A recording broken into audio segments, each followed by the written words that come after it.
حي على الفلاح.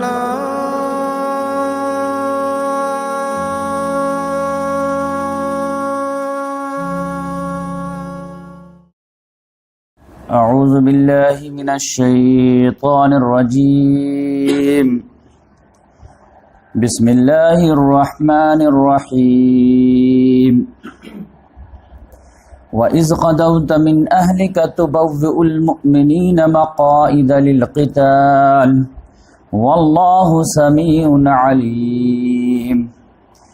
إِذْ هَمَّت طَّائِفَتَانِ مِنْكُمْ أَنْ تَفْشَلَا وَاللَّهُ وَلِيُّهُمَا وَعَلَى اللَّهِ فَلْيَتَوَكَّلِ الْمُؤْمِنُونَ.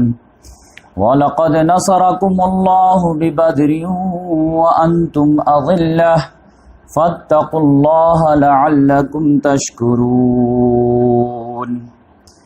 إِذْ تَقُولُ لِلْمُؤْمِنِينَ أَلَنْ يَكْفِيَكُمْ أَنْ يُمِدَّكُمْ رَبُّكُمْ بِثَلَاثَةِ آلَافٍ مِّنَ الْمَلَائِكَةِ مُنْزَلِينَ بَلَىٰ إِن تَصْبِرُوا وَتَتَّقُوا وَيَأْتُوكُم مِّنْ فَوْرِهِمْ هَٰذَا يُمْدِدْكُمْ رَبُّكُمْ بِخَمْسَةِ آلَافٍ مِّنَ الْمَلَائِكَةِ مُصَوِّمِينَ وَمَا جَعَلَهُ اللَّهُ إِلَّا بُشْرَىٰ لَكُمْ وَلِتَطْمَئِنَّ قُلُوبُكُمْ بِهِ وَمَا النَّصْرُ إِلَّا مِنْ عِندِ اللَّهِ الْعَزِيزِ الْحَكِيمِ. لِيَقْطَعَ طَرَفًا مِّنَ الَّذِينَ كَفَرُوا أَوْ يَكْبِتَهُمْ فَيَنْقَلِبُوا خَائِبِينَ. لَيْسَ لَكَ مِنَ الْأَمْرِ شَيْءٌ أَوْ يَتُوبَ عَلَيْهِمْ أَوْ يُعَذِّبَهُمْ فَإِنَّهُمْ ظَالِمُونَ. وَلِلَّهِ مَا فِي السَّمَاوَاتِ وَمَا فِي الْأَرْضِ يَغْفِرُ لِمَن يَشَاءُ وَيُعَذِّبُ مَن يَشَاءُ وَاللَّهُ غَفُورٌ رَّحِيمٌ. صدق اللہ العظیم. محترم سامعین کرام، ابھی آپ لوگوں کے سامنے سورۃ آل عمران اس کی ایک رکوع کی تلاوت کی گئی ہے، آیت نمبر 121 سے آیت نمبر 129 تک، اور یہاں سے جنگ احد کا چیپٹر شروع ہوتا ہے.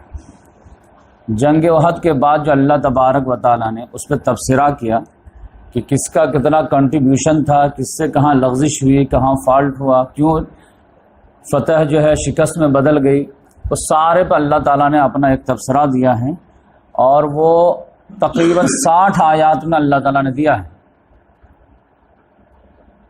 جنگ بدر پہ پوری سورہ اللہ تعالیٰ نے نازل کیا، سورہ انفال، کہ پہلی آیت سے لے کر کے آخری آیت تک، اور تقریباً کتنی آیات ہیں میں بتا دیتا ہوں. سورہ انفال جو ہے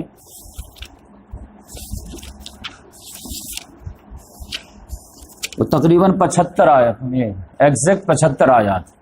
تو وہ جو ہے جنگ بدر پہ اگر کسی کو جو اللہ تبارک و تعالیٰ کا تبصرہ سننا ہو تو آپ سورہ انفال بہت باریکی سے پڑھ لیجئے، تو آپ کو پتہ چل جائے گا کہ اللہ تعالیٰ کیا چاہتا تھا. اور سورہ آل عمران میں جو ہے آیت نمبر 60 سے لے 120 سے لے کر کے 121 سے لے کر کے 180 تک 6 رکوع مسلسل یہ جنگ احد پہ تبصرہ ہے. تو اب کسی عالم کی، کسی جو محدث کی، کسی فقیہ کی، اس کے بجائے سب سے پیور اگر آپ کو چاہیے تو آپ اللہ تعالیٰ کا پڑھ لیجئے. اب اس میں تو کوئی جو ہے شک و شبہ کی کوئی گنجائش نہیں ہے، اور آپ کو سمجھ میں آ جائے گا کہ اللہ تبارک و تعالیٰ ان جنگوں کو کتنا سیریس لیتا ہے. نماز کے بارے میں آپ کو تفصیل نہیں ملے گی کہ کس رکعت میں کتنی رکوع، کتنے جو ہے سجدے، کتنے، یہ کچھ نہیں ملے. بس نماز پڑھو، ہر نماز میں کتنی رکعت رہے گی رسول اللہ سے بتا دیں گے. لیکن جنگ کیسے ہوگی، کون کرے گا، وہ ہم ڈیٹیل بتائیں گے. تب آپ سمجھے کہ اللہ تعالیٰ کے نزدیک اہمیت جو ہے کس چیز کی کتنی زیادہ ہے. ہر جنگ پہ اللہ تعالیٰ نے تبصرہ کیا ہے. صلح حدیبیہ پہ بھی تبصرہ، جنگ احزاب پہ بھی تبصرہ، جنگ احد پہ بھی تبصرہ، جنگ بدر پہ بھی تبصرہ، فتح مکہ پہ بھی تبصرہ، تبوک پہ بھی تبصرہ. کسی جنگ پہ بھی اللہ تعالیٰ نے تبصرہ کرنا نہیں چھوڑا. لیکن آپ کوئی بھی بچہ پوچھتا ہے کہ ہمارے یہاں رفع دین کی اتنی لڑائی ہے تو اللہ تعالیٰ قرآن میں کیوں نہیں لکھ دیا کہ رفع دین ضروری ہے یا نہیں؟ نہیں یہ رسول بتائیں گے، اس میں ضعیف کبھی کا مسئلہ چل جائے. تو اس لحاظ سے آپ اندازہ کیجئے کہ ہمارے یہاں کس چیز کی اہمیت ہے اور اللہ کی اہمیت. جنگ میں اگر نماز کے بارے میں کنفیوژن ہو گیا تو جنگ کی نماز کی تفصیل اللہ نے بتا دیا کہ پہلی رکعت میں کون آگے بڑھے گا، پھر کیسے پڑھیں گے، پھر جو ہے ختم ہو جائے گی تو دوسرے جو آدھے بچے رہیں گے وہ کیسے پڑھیں گے، پورا اسٹائل بتایا. لیکن نارمل انداز میں جنگ نماز کیسے پڑھیں گے اللہ نے نہیں بتایا. 5 وقت کی نماز پڑھو بس. تو اس سے جو ہے پورے دین کی جو ہے جھلک. میں نماز کی اہمیت کا کم نہیں کر رہا، لیکن اللہ تعالیٰ کی جو کتاب ہے اس میں آپ دیکھیے کس کو کتنا مقام ملا ہے، کتنا جگہ ملی. تو اس لحاظ سے جو ہے سورہ آل عمران جو ہے میں آپ کے سامنے رکھ دیا، انشاءاللہ بیچ بیچ میں باتیں ہوتی رہے گی. تو اس سے پہلے جو ہمارا 13 ایپیسوڈ ہو چکا ہے، اس میں ہم جو ہے جنگ بدر تک سے آگے بھی جا چکے ہیں اور کعب بن اشرف کا قتل بھی ہو چکا ہے. جنگ بدر پہ جو ہے آپ سمجھ لیجئے کہ یہ اسلام کی تاریخ کی پہلی جنگ ہے جس میں کافر جو 1000 تھے اور مسلمان صرف 313 تھے. وہ کیل کاٹے سے بالکل لیس تھے اور مسلمان بالکل نہتے تھے، اور وہ جنگ کی ارادے سے بالکل تیاری کے ساتھ نکلے تھے. یہاں پہ جو ہے جنگ کا ارادہ نہیں تھا، اچانک جو ہے یہ معاملہ پیش آ گیا. لیکن اللہ تعالیٰ نے کہا جب مشرکین دعا مانگنے لگے کہ اے اللہ اس جنگ کو فیصلہ کن جنگ بنا دے، اس کو حق و باطل کا معیار بنا دے، اس کو فرقان بنا دے کہ کون حق پہ ہے کون باطل پہ ہے، یعنی جو جیتے گا وہ حق پہ مانا جائے گا، جو ہارے گا وہ باطل پہ مانا جائے گا. تو اللہ تعالیٰ نے کہا اب تو میں بھی چاہتا ہوں کہ اب یہ جنگ ہو. تو اللہ تعالیٰ نے سورہ انفال میں تبصرہ کیا کہ دیکھو میں کیسے جو ٹکرایا دونوں، جبکہ جو ہے لڑنے کے لیے تیار نہیں ہو رہے تھے، لیکن میں چاہا کہ نہیں اب ہو، دودھ کا دودھ پانی کا پانی ہو جائے، اب پتہ چل جائے کہ حق کس کے ساتھ ہے باطل کس کے ساتھ. تو لہذا کلین سوئپ اللہ تعالیٰ نے اپنی مدد سے دلایا کہ 313 نہتے جو ہے بالکل کلین سوئپ کر دی. 70 مارے گئے، 70 قیدی بنے، باقی سب جو ہے جان بچا کے بھاگ. تو وہ اتنا بڑا صدمہ ہوا ان لوگوں کو، اتنا بڑا صدمہ ہوا کہ آپ جانتے ہیں کہ ان لوگوں نے رونے پہ بھی پابندی لگا دی کہ مکے میں کوئی جو ہے جنگ بدر کے وجہ سے نہیں روئے گا، ورنہ یہاں جتنی چیخیں نکلے گی وہاں اتنی خوشی ہو. اور صدمہ رونے کی وجہ سے نکل جائے گا تو ہو سکتا ہے کہ کوئی جو ہے بدلے کے آگ جو اس کا ختم نہ ہو جائے، تو اندر ہی صدمہ رہے تاکہ وہ جلد سے جلد جو ہے بدلہ لینے پہ تیاری کرے.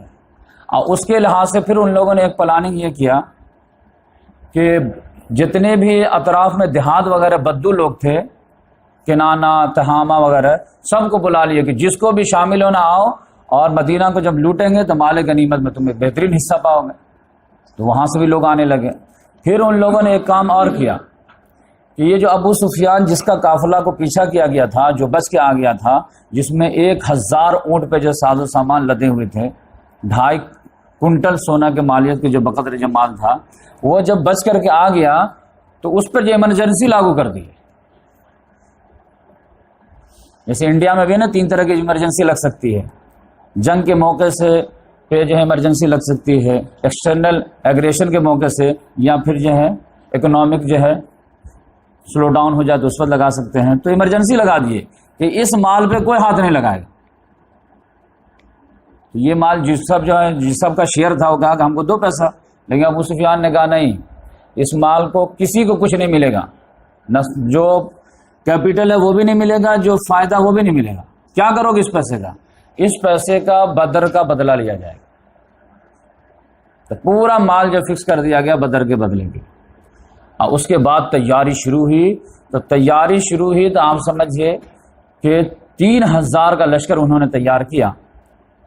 پورا 2.5 کنٹل سونے کے بقد جو مال تھا، وہ جو تجارت والا تھا، وہ سب کو جو ہے بدن احد کے خرچے کے لیے رکھ دیا گیا. تو اس پہ اللہ تعالیٰ نے جو تبصرہ کیا سورہ انفال میں، تو آپ دیکھیے کہ اس میں اللہ تعالیٰ نے کہا کہ ان الذین کفروا ينفقون اموالهم، بے شک وہ لوگ جنہوں نے کفر کیا ہے، ينفقون اموالهم، وہ مال خرچ کرتے ہیں اپنا، لیصدوا عن سبیل اللہ، تاکہ اللہ کے راستے سے لوگوں کو روکیں.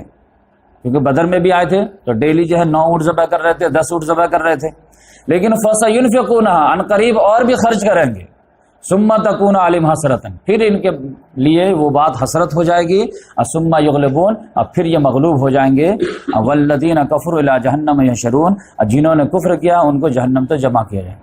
تو اللہ تعالیٰ نے اسی میں اشارہ دے دیا تھا، اس میں بٹوین دا لائن، کہ ابھی یہ 1-2 مرتبہ اور آئیں گے، اب پوری طاقت کے ساتھ آئیں گے، پورے خرچ کے ساتھ آئیں گے، اس کے بعد جب ہار جائیں گے تب پھر یہ ہمت نہیں کر پائیں گے۔ تو یہ 2 مرتبہ اور آئے، احد میں آئے اور یہ خندق میں آئے۔ یہ اللہ تعالیٰ نے اشارہ پہلے کر دیا تھا کہ ابھی خرچ کر رہا، ابھی اور خرچ کرو، اس کے بعد ہمت ہار دو۔ تو اس لحاظ سے جو ہے یہ لوگ ہمت ہار دیے۔ تو اب یہاں پہ جو ہے لاسٹ ہفتہ میں ایک بات بیان کیا تھا کعب بن اشرف کے بارے میں، کہ اس کی جو ہے اللہ کے رسول صلی اللہ علیہ وسلم بالکل جو منصوبہ بنا کر کے اس کو ختم کرتے، اور محمد بن مسلمہ رضی اللہ تعالیٰ عنہ لیڈر بنے تھے۔ تو ان کو ہو سکتا ہے کسی کو لگے کہ اسلام میں جو ہے ٹارگٹ کلنگ وغیرہ جو ہے اس کی کوئی گنجائش نہیں ہے، تو آپ جان لیجئے کہ جب جنگ ڈکلیئر ہو گئے نا تو ہر چیز کی گنجائش، نارمل حالات میں ٹارگٹ کلنگ کی گنجائش نہیں۔ جب آپ کہہ رہے ہو کسی سے بھی کہ ہم آپ کے دوست ہیں، آپ ہمارے دوست ہیں، ہم لوگ دونوں امن کے ساتھ رہیں، اور اس میں کوئی جو ہے بدخانتی کر کے جو ہے ٹارگیٹنگ کلنگ کر دے، تو اسلام کو یہ پسند نہیں۔ اور لیکن آپ وار ڈکلیئر کر دے رہے ہیں کہ بھائی ہم تمہارے دشمن، تم ہمارے دشمن، تب تو آپ جو بھی اسٹیپ لیں گے وہ آپ کو جو ہے عقل مندی مانی جائے گی۔ تو اس لحاظ سے محمد صلی اللہ علیہ وسلم جو اس کو ٹارگٹ بنائے تھے تو نارمل حالات میں نہیں بنائے تھے، وہ جو ہے ڈائریکٹ جو جنگ ڈکلیئر تھی تو اس کی وجہ سے۔ لیکن آپ یہ جان لیجئے کہ ٹارگٹ کلنگ کا منصوبہ ادھر سے بھی بن رہا تھا۔ اب وہ میں واقعہ آپ کو سنا دیتا ہوں کہ قریش مکہ نے جو ہے اپنے حساب سے بھی ٹارگٹ کلنگ کا ایک موقع بنایا، لیکن جو ہے وہ فلوپ گیا۔ اب وہ کیسے تھا کہ جنگ بدر کے بعد صفوان بن امیہ بن خلف کا جو بیٹا تھا، وہ بہت باڈی بلڈر تھا، پیسہ والا بھی تھا، لیکن تھوڑا سا بزدل تھا۔ وہ حتیم میں بیٹھا ہوا تھا، اور بدر کے بعد تو کسی کے منہ پہ مسکراہٹ تو تھی نہیں۔ اسی کے پاس آ کر کے ایک آدمی آ کے بیٹھ گیا، اس کا نام تھا عمیر بن وہب۔ وہ آ کر کے بیٹھا تو دونوں دوست باتیں کرنے لگا۔ تو عمیر نے کہا کہ ارے اب بدر کے بعد تو جینے میں کوئی مزہ ہی نہیں، اب جی کر کے کیا فائدہ، بس کچھ 70 لوگ مارے گئے، 70 ہمارے قیدی بنے ہوئے ہیں۔ تو صفوان نے بھی کہا ہاں واقعی میں اب بدر کے بعد کوئی مزہ نہیں رہا، اب تو صدمہ ہی صدمہ ہے۔ تو عمیر بن وہب نے اسی میں بیچ میں کہا کہ اگر میرے اوپر قرض نہیں ہوتا اور مجھے اپنے بیوی بال بچوں کے بارے میں فکر نہیں ہوتی نا، تو میں اس آدمی کو جا کر کے وہاں جا کر کے ختم کر دوں، میرا تو اتنا جان جلا ہے۔ لیکن میرے اوپر قرض ہے تو کما کر کے قرض دیں گے کہ میں یہ مہم پہ جاؤں، اور مجھے ڈر ہے کہ میں اگر ادھر گیا، اب آج دیوے میں فلوپ گیا، مارا گیا، تو پھر میری بیوی بال بچوں کا کیا ہوگا؟ ورنہ تو میں تو ڈائریکٹ اتنی ہمت ہے کہ میں جا کے قتل کر دوں، اور میرے پاس ریزن بھی ہے، میرے پاس اپرچونٹی بھی ہے۔ تو اس نے کہا کہ تمہارے پاس کیا ریزن ہے؟ اس نے کہا کہ میرا بیٹا بھی وہاں قید ہو گیا، تو اس کے بہانے میں جا سکتا ہوں، قیدی چھڑانے کے بہانے سے، اور دھوکے سے میں قتل کر سکتا ہوں محمد صلی اللہ علیہ وسلم۔ تو صفوان بن امیہ کو لگا رہی بہت بہترین بات ہے یہ، کہا کہ تمہارا پورا خرچ، تمہارا پورا قرض، اور تمہارے بیوی بال بچوں کے پورے جو ہے فیوچر کی سارا میں اپنے ذمہ لیتا ہوں، تم ریڈی ہو تو میں ریڈی ہوں۔ ریڈی ہو تم؟ کہاں؟ کہا بس ڈن، بس یہ سیکرٹ ہے ہمارے تمہارے درمیان، جب معاملہ کامیابی کے ساتھ ہو جائے تب کسی کو بتانا، اس سے پہلے کانوں کان کسی کو خبر نہیں ہونی چاہیے، میں جا رہا ہوں، اور پھر وہاں سے مہم کر کے جب آ جاؤں گا تب خوشی کی خبر تم دے دینا سب کو، ورنہ کسی کو بھی مت بولنا، ایون کہ اپنی بیوی وغیرہ کو بھی نہیں بولنا۔ اس نے کہا ٹھیک ہے۔ اس کے بعد اس نے اپنی تلوار لی اور اس کو جو زہر میں بجھو دیا۔ زہر میں جو ہے تلوار وغیرہ کو کئی دن رکھ دیتے تھے تاکہ وہ زہر جو ہے اس میں سرایت کر جائے، تاکہ کسی کو مارے تو چھوٹا زخم بھی لگے تو وہ پھر زہر پھیلتے پھیلتے اس کی موت کا سبب بن جائے۔ تو اس نے جو تلوار کو زہر میں بجھویا 2-4 دن، اور اس کے بعد لے کر کے گیا۔ جیسے یہ روانہ ہوا ویسے صفوان بن امیہ ایک دم سینہ چوڑا کر کے اب مکہ میں چلنا شروع کیا۔ بس ارے گھبراؤ نہیں، بس 2-4 دنوں کی بات ہے، ایک بگ نیوز دینے والا ہوں۔ جہاں جاتا تھا بس سب کو یہ تسلی دیتا، ٹینشن مت لو، کچھ دنوں کے بعد زبردست نیوز سنو گے۔ تو کیا سنو گے؟ نہیں ابھی نہیں بتائیں گے، لیکن کچھ نہ کچھ تم کو سنائیں گے۔ تو اس طرح سے اپنا جو ہے وہ لوگوں کو تسلی دینے لگا۔ عمیر بن وہب جو ہے پہنچا، وہاں پہنچا تو ابھی جو ہے مسجد نبوی کے کھوٹے سے اپنے اونٹ کو باندھ ہی رہا تھا کہ حضرت عمر رضی اللہ تعالیٰ نے نگاہ پڑ گئی۔ وہ جنگ بدر کے جو ہے پورے کہانی وغیرہ سنا رہے تھے جو لوگ شامل نہیں ہوئے تھے، ان کی اچانک نگاہ پڑ گئی عمیر بن وہب پہ۔ انہوں نے تو دیکھتے ہی چلا دی، او دشمن خدا تو یہاں کیا کر رہا؟ اب تو یہ ہاتھ میں تلوار ہے تو کوئی بڑی بری نیت سے آیا ہے، پکڑو اس کو۔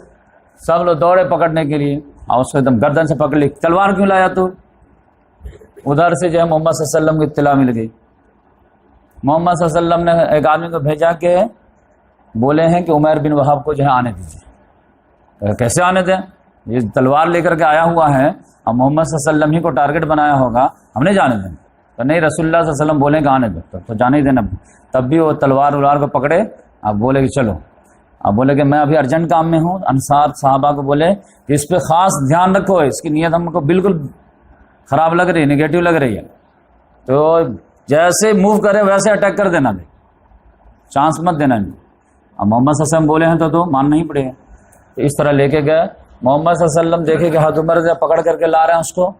محمد صلی اللہ علیہ وسلم نے کہا عمر چھوڑ دو ان کو، آنے دو میرے پاس۔ وہ ڈر گئے، اشارہ کر دیا انصار صحابی کو کہ دھیان رکھ رہے ہیں تم، ورنہ ایک مرتبہ چلا دے تو پھر ہم کیا کر پائیں گے، اس کو بھی قتل کر دیں گے تو فائدہ کیا ہوگا، تو دھیان رکھنا۔ جیسے قریب گئے تو اس نے سلام پیش کیا کہ صبح مبارک۔ محمد صلی اللہ علیہ وسلم نے کہا تم سے بہترین سلام میرے پاس اللہ تعالیٰ نے دیا ہے، جو اہل جنت کا سلام ہے، یعنی السلام علیکم ورحمۃ اللہ، وعلیکم السلام ورحمۃ اللہ۔ اس کے بعد بولے کہ عمیر کس نیت سے آیا؟ تو بولے کہ میرا بیٹا جو ہے قید میں ہے، اس کو چھڑانے آیا ہوں۔ تو بولے یہ تلوار کیوں لے کے آئے ہو؟ پھر تو فدیہ لانا چاہیے، پھر تلوار کیوں لائے؟ بولے تلوار کا کیا کام ہے، اس نے ہم کو بدر میں کیا کام ہے، اس کی تو کوئی فائدہ نہیں۔ تو بولے نہیں، صحیح سے بتاؤ کہ تم کس نیت سے آئے؟ بولا کہ وہی بیٹے کے چھوڑانے آئے ہیں، اور کس نیت سے آئے؟ تو بولے کہ وہ جو تمہارا قرض، تمہارے بیوی وال بچے، اور تمہارا وہ صفوان۔ بولے واٹ ڈو یو مین؟ کہا وہ جو تم بولے کہ میں قرض دار ہوں اور میرے بیوی وال بچے ہیں، اور صفوان نے کہا کہ میں اس کا ذمہ لیتا ہوں، یہ سب بات کچھ نہیں ہوئی؟ کہا آپ کو کیسے معلوم؟ کہا بتاؤ بات ہوئی کہ نہیں ہوئی؟ بولا کہ میں گواہی دیتا ہوں کہ آپ اللہ کا رسول۔ آج تک آپ کہتے تھے کہ آسمان سے ہمارے اوپر وحی آتی ہے، ہم لوگ جھٹلاتے تھے کہ اپنے طرف سے گڑھ کے بولتے ہیں۔ یہ بات تو یہ میرا پرسنل ایکسپیریمنٹ ہو گیا کہ میرے اور اس کے علاوہ کوئی جانتا ہی نہیں، اتنا سیکریٹ بات ہوئی، اور آپ پورا ڈیٹیل بتا رہے ہیں۔ اس کا مطلب یہ ہے کہ اللہ کے بتانے ہی سے آپ کو معلوم ہوا، اور اللہ کے بتانے سے معلوم ہوا تو یہی لڑائی ہے کہ آپ کہتے ہیں کہ اللہ ہم کو وہی بھیجتا ہے، ہم کو اللہ نے نبی بنایا ہے۔ تو میں آپ کو اللہ کا رسول مانتا ہوں، اور میں کلمہ شہادت پڑھنے کے لیے تیار ہوں۔ تو ان کو جو ہے کلمہ شہادت پڑھا دیے محمد صلی اللہ علیہ وسلم، اب بولے کہ اپنے ساتھی کو لے جاؤ، ان کو دین سکھاؤ، قرآن سکھاؤ، اور ان کو جو ہے دین کے فہم دو۔ تو پھر ان کو لے جا کر کے ساتھ ادھر صفوان جو ہے ماں ادھر سے ادھر ویٹ کر رہا کہ آ کی نہیں رہا، نہیں آ رہا تو نیوز کم سے کم آ جانی چاہیے، تو بگیسٹ نیوز بنے گی، جنگل کے آگ طرف پھیل جائے گی، کان لگائے ہوئے، جو آ رہا اسے پوچھ رہا عمیر کو جانتے ہو کیا؟ ہاں جانتے ہیں۔ عمیر کو جانتے ہو کیا؟ ہاں۔ آ رہا کیا؟ نہیں دکھا تو نہیں راستے میں۔ ایک روز نیوز آئی کہ عمیر تو مسلمان ہو گیا، وہ تو اتنا جل بھن گیا، قسم کھایا کہ میں تو اس کو اب تو شکل دیکھنا پسند نہیں کروں گا، اس کے بیوی بال بچوں کو تو مدد کرنا دور کی بات ہے۔ پھر عمیر رضی اللہ تعالیٰ عنہ سے سیکھ کر کے آئے، مکہ میں رہے، اور اس کے بعد جو ہے وہیں پہ دین کو پھیلانے لگے۔ تو اس طرح سے ٹارگٹ کلنگ کا جو ہے ٹرائی اٹیمپٹ جو ہے مکے والے بھی کیے، اور ادھر سے بھی ہوئی۔ تو ادھر سے خدا چونکہ ساتھ تھا تو جس کے جیسے کامیابی ملتی تھی، ادھر سے خدا نہیں ساتھ تھا جس کے جیسے نہیں ملتی تھی۔ تو یہ جو ہے میں آپ کو سوچا کہ یہ ایڈ کر دوں۔ اس کے بعد مکے والے جو ہے 3000 کا لشکر جرار لے کر کے جو ہے روانہ ہوئے۔ حضرت عباس رضی اللہ تعالیٰ عنہ جو کہ جنگ بدر میں قید ہو گئے تھے، ان کو جو محمد صلی اللہ علیہ وسلم نے چھوڑ دیا تھا۔ چھوڑنے کے بعد گئے تو وہ اندر سے تو مسلمان ہی تھے، لیکن باہر سے ابھی تک اظہار نہیں کیے تھے۔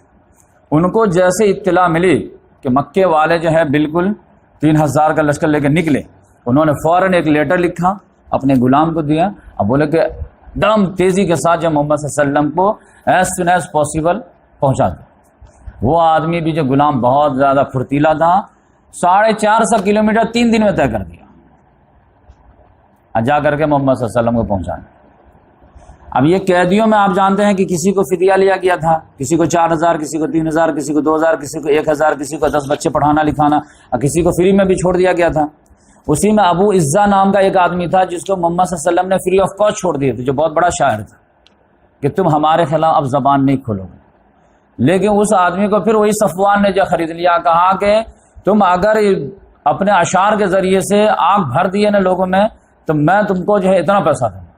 وہ آدمی وعدہ خلافی کر کے پورا جنگ آگ لگا دیا اور 3000 کا لشکر جرار تیار کر دیا. تو وہ جو اللہ تعالیٰ کا یہ تھا کہ کسی کو بھی فدیہ لے کے نہیں چھوڑنا چاہیے، سب کو قتل کر دینا چاہیے، تو اس میں بھی یہ مسئلہ تھا.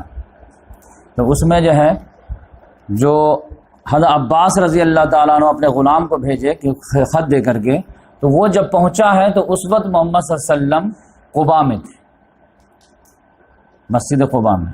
وہ فوراً وہاں پہ لے کر کے آئے.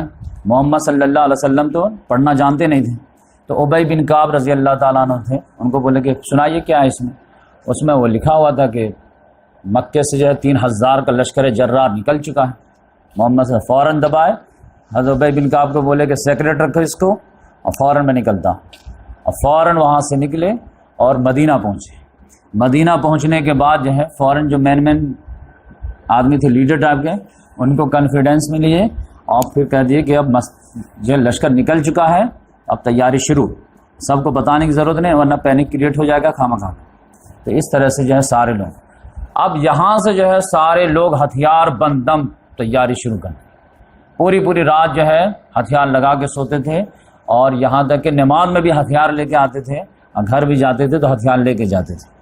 خاص طور سے سعد بن معاذ، سعد بن عبادہ، اسید بن حضیر رضی اللہ عنہ، یہ سب مل کر کے رات بھر محمد صلی اللہ علیہ وسلم کے گیٹ پہ پہرا دیتے تھے کہ پتہ نہیں فوج کب آ جائے، سولو چل رہی ہے، دھیمے چل رہی ہے، کیا پتہ، کچھ نہیں، آج آ جائے کل آ جائے. تو اس لحاظ سے کوئی رسک لینا نہیں چاہ رہے تھے، اور سب لوگ محمد صلی اللہ علیہ وسلم کی حفاظت کرتے تھے. اس کے بعد جو ہے محمد صلی اللہ علیہ وسلم کی برابر رپورٹنگ مل رہے تھے کہ فوج کہاں آ رہی ہے، کہاں تک آ رہی ہے، کہاں تک آ رہی ہے. اس کے بعد یہ لوگ جو ہے عینین نامی جگہ پہ جو ہے جو احد پہاڑ کے قریب تھا، وہاں پہ جا کر کے یہ لوگ پڑاؤ کیے جمعہ کے دن 6 شوال. تو 17 رمضان المبارک کو جو ہے جنگ بدر ہوئی ہے، 6 شوال کو یہ لوگ پھر دوبارہ آ گئے. تو تقریباً 1 سال 1 مہینہ کے بعد اب محمد صلی اللہ علیہ وسلم لگے کہ دشمن جب آ گیا ہے تو اب کیا کریں. تو محمد صلی اللہ علیہ وسلم جمعہ کا دن تھا، نماز پڑھائیں، اور نماز سے پہلے ہی جو ہے میٹنگ کیے. تو جو بھی مین لوگ تھے سب کو بلائے، اور اس کے بعد میٹنگ کیے کہ کیا کیا جائے. اب دشمن تو سمجھے 3000 کا لشکر جرار لے کر کے احد پہاڑ کے دامن میں ہے، تو اب کیا کیا جائے. تو اس میں جو ہے لوگوں نے کہا کہ آپ ہی پہلے مشورہ دیجیے، آپ کیا چاہتے ہیں.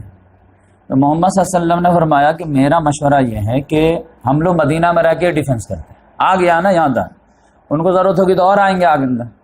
ہم لوگ اگر مدینہ میں رہ کے ڈیفنس کرتے ہیں تو ہم کو جو ڈبل فائدہ ہوگا. وہ کیا ہے کہ ہماری تعداد کم ہے، ان کی تعداد زیادہ ہے. تو وہ جب اندر آئیں گے نا تو ہمارے نوجوان جو ہے، مرد حضرات جو ہے، یہ گلی میں جو ہے تلوار لے کر کے مقابلہ کریں گے. لیکن اس صورت میں ہمارے بچے اور عورتیں بھی کام میں آ جائیں گے، کہ وہ اگر چھت سے جو ہے ایک پتھر بھی گرا دے تو 2-4 مر جائیں گے. بچہ بھی جب اینٹ پھینک دے تو کسی کا جو سر تو پھوٹ جائے گا کم سے کم. تو ہمارے جو بھی ہے عورت بچے سب کام آ جائیں گے، کچھ نہ کچھ جو کام آ جائیں گے. اور گھر پہ رہ کے لڑنا جو ہے یہ زیادہ آسان ہوتا ہے. اور اگر وہ ہمت نہیں کر پائے مدینہ پہ گھر میں گھس کے اٹیک کرنے کے، تو وہ پڑے کتنا دن پڑے رہیں گے، کیونکہ اپنے ایریا سے بہت دور ہیں تو خود ہی بور ہو کر کے چلے جائیں گے. تو اس لحاظ سے میرا مشورہ یہ ہے کہ مدینہ میں رہ کے ڈیفنس کیا جائے. اب وہ جنگ بدر والا معاملہ نہیں ہے، وہ تو اللہ تعالیٰ نے ہم کو وعدہ کر دیا تھا کہ 2 میں سے 1 آپ کا ہے ہی، تو اس وجہ سے ہو گیا تھا. اب اس میں بھی وہ 1000 تھے، اب تو 3000 ہیں، اور اس بار انتقام کے جذبے سے آ رہے ہیں تو یہ تو مرے مارے بغیر جائیں گے نہیں. تو اس لحاظ سے رسک لینا زیادہ صحیح نہیں ہے. ہاں ہم میدان سے نہیں بھاگ رہے ہیں، بس جو ہے اسپورٹس چینج کر رہے ہیں کہ یہاں نہیں، یہاں ہم کریں گے. عبداللہ بن ابی جو تھا، جو رئیس المنافقین تھا، منافقوں کا سردار، چیف آف دا ہپوکریٹ، اس نے بھی کہا ایگزیکٹ آپ کی بات صحیح، باہر بالکل نہیں نکلنا چاہیے، مدینہ ہی میں ڈیفنس کرنا چاہیے. لیکن ریزن دونوں میں الگ تھا. ریزن اس میں یہاں تھا اس کو اپنی بزدلی چھپانی تھی کہ مدینہ میں رہ کے ڈیفنس کریں گے، میں اپنے محل میں رہوں گا، میں نکلوں گا ہی، لوگ دیکھیں گے نہیں، سب اپنے اپنے جگہ یا محلے میں ڈیفنس کر رہے ہوں گے. لیکن محمد صلی اللہ علیہ وسلم تو پورا براڈ حکمت عملی کے تحت بولے تھے کہ باہر نہیں نکلنا ہے، لیکن اس معاملے میں معاملہ یہ ہوا کہ 3-4 طرح کے لوگ تھے جنہوں نے ایمفیسائز دے دیے کہ نہیں، باہر میدان میں ہی ہوگا مقابلہ۔ اس میں تو ایک نمبر وہ تھے جو بدر کے جنگ میں جو ہے کسی وجہ سے نہیں جا پائے تھے، کیونکہ محمد صلی اللہ علیہ وسلم جنگ کے ارادے سے تو نکلے نہیں تھے، قافلے کی نیت سے نکلے تھے، تو بہت سارے لوگ گئے، بہت سارے لوگ نہیں گئے۔ اب جب جنگ کی سٹوری سنتے تھے بدر کی، تو ہر لوگ مس کرتے تھے کہ مس ہو گیا، تو اب وہ ہر دل میں تمنا رکھے تھے کہ اب نیکسٹ چانس ملے گا تو سب سے فرنٹ میں تو میں ہی رہوں گا۔ تب وہ لوگ جو ہے دم نہیں یا رسول اللہ، اب اتنا بہترین شاندار موقع ملا ہے تو آپ گھر میں کیوں ڈیفنس کریں گے، ہم چوڑیاں پہنیں گے کیا؟ وہ اگر جو ہے بتوں پہ بھروسہ کر کے 450 کلومیٹر آ سکتے ہیں، تو ہم جو 10 کلومیٹر خدا پہ بھروسہ کر کے باہر نہیں نکل سکتے ہیں؟ پھر حضرت حمزہ رضی اللہ تعالیٰ عنہ تو لیڈر ہی تھے اس کے، جنہوں نے جوہر دکھا چکے تھے بدر میں، صفوں کے صفے کو لڑ دیے تھے، انہوں نے کہا پھر سنچری لگانے کا موقع ملا ہے تو آپ کیوں، وہ اگر وہاں سے آ سکتے تو ہم کیوں نہیں جا سکتے؟ انہوں نے تو قسم کھا لیا کہ میں تو کھانا نہیں کھاؤں گا جب تک یہ 2 ہاتھ ان سے کر نہیں لوں گا مدینہ سے نکل کر۔ پھر اس کے بعد جو بدر کے بعد جو ہے ایمان لائے تھے وہ تو تار و تازہ مسلمان تھے، انہوں نے کہا یا رسول اللہ فرسٹ چانس ہے ہمارے لیے لائف میں، تو تھوڑا ہم کو بھی جوہر دکھانے دیجیے۔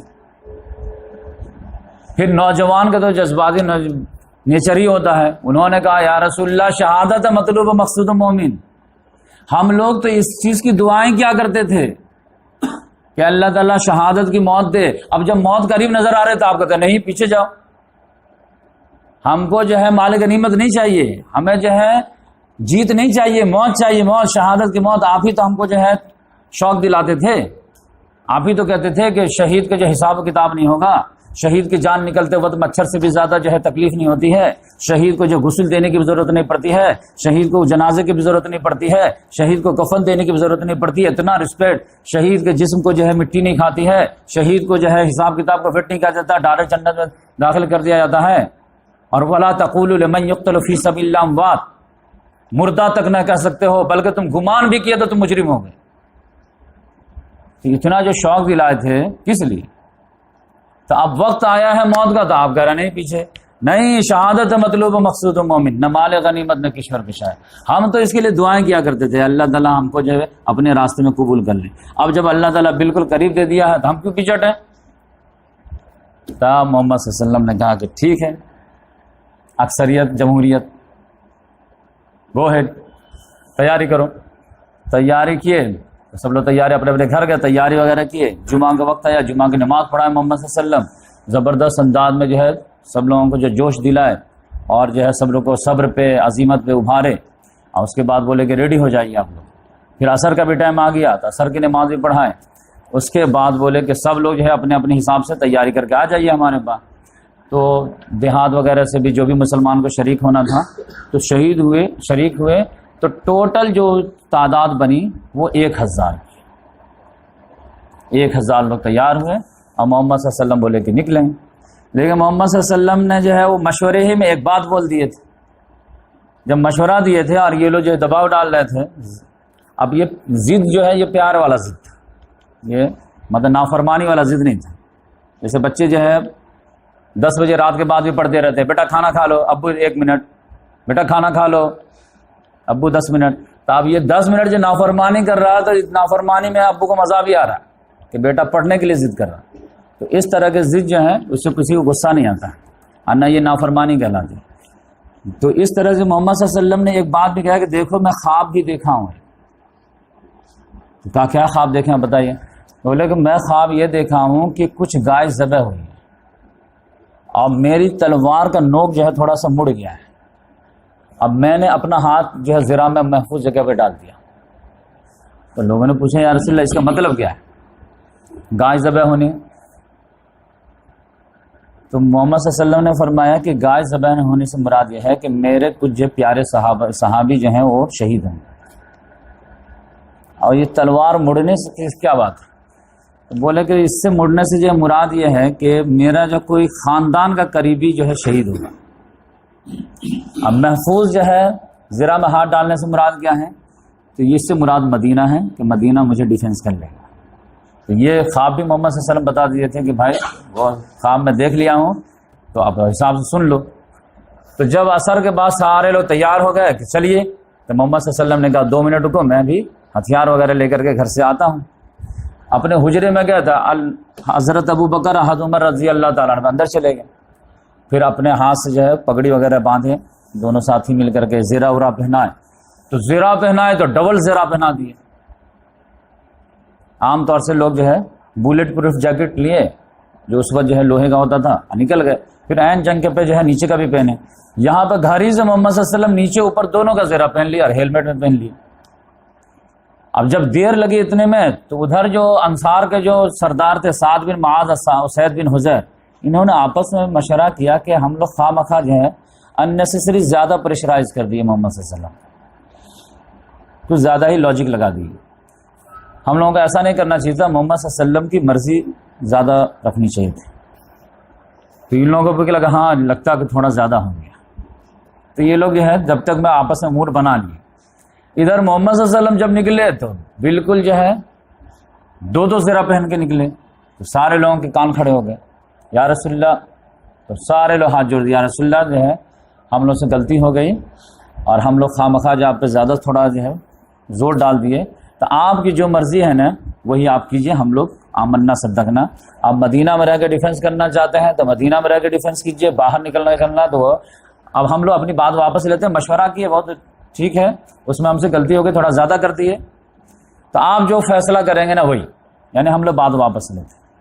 محمد صلی اللہ علیہ وسلم نے ہسٹوریکل جواب. نبی جب ہتھیار لگا لیتا ہے نا تو 2 ہاتھ کے بغیر نہیں اتارتا. اب تو جو ہوگا. اب اس میں ایک بہت بڑی تعلیم تھی جو سورہ اسے آل عمران ہی میں آئی تھی. وہ اللہ تعالیٰ نے پہلے کہہ دیا فَإِذَا عَزَمْتَ فَتَوَكَّلْ عَلَى اللَّهِ، کہ جب ایک بات پہ فیصلہ ہو جائے نا تو پھر جو ہے اس پہ جو ہے گفتگو نہیں ہوگی. خاص طور سے اجتماعی زندگی میں دنیا کا سب سے بڑی غلطی جو ہے کہ وہ ڈبل مائنڈڈ ہونا. اور ہر انسان کی جگہ اگر ڈبل مائنڈڈ ہے تو اس سے بیکار انسان کوئی نہیں. دنیا میں جو ہے ڈبل مائنڈڈ آدمی کبھی سکھ نہیں رہتا، ہمیشہ جو کنفیوز رہتا ہے اور دوسرے کو بھی کنفیوز کرتا رہتا ہے اور پریشان حال میں. اس کے بارے میں جان لیں، زندگی کا ہر موڑ پہ آپ یہ سیرت النبی کے جیسا صرف یہ چیپٹر نکالو، اس پہ عمل کر لیجئے نا تو آپ کی زندگی میں ہزاروں پریشانی سے آپ بچ جائیں گے. کہ فَإِذَا عَزَمْتَ فَتَوَكَّلْ عَلَى اللَّهِ، اس کا مطلب کیا ہے؟ کہ مطلب یہ ہے کہ کوئی بھی مسئلہ آیا، جیسے آپ کی بچی کا رشتے کا مسئلہ ہے، یا بچے کے 10ویں کے بعد کون سی پڑھائی کرائیں، سائنس دلائیں، کامرس دلائیں، آرٹس دلائیں، کیا کرائیں نہیں کرائیں، انجینئرنگ کرائیں یا جو میڈیکل کرائیں، کچھ بھی بہت سارے کنفیوژن ہو جاتے ہیں. کاروبار میں کون سا کاروبار کریں، یہ کریں وہ کریں، جو بھی کریں، تو بہت سارے کنفیوژن رہتے ہیں.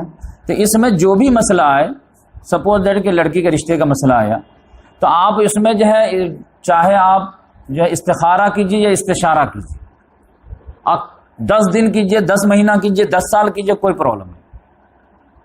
1 سال نکال دیجیے انکوائری میں، کوئی مسئلہ نہیں. استخارہ 50 مرتبہ کیجیے، کوئی مسئلہ نہیں. 50 آدمی سے پوچھے، کوئی مسئلہ نہیں. یہاں تک تو اللہ تعالیٰ کہتا ہے کہ نہیں، مشورہ کر لیا کرو، بڑے ڈیسیجن سے پہلے ضرور مشورہ کیا کرو، استخارہ ضرور کیا کرو. صحابہ کرام کہتے ہیں کہ محمد صلی اللہ علیہ وسلم ہم لوگوں کو استخارہ ایسے سکھاتے تھے جیسے قرآن سکھاتے تھے.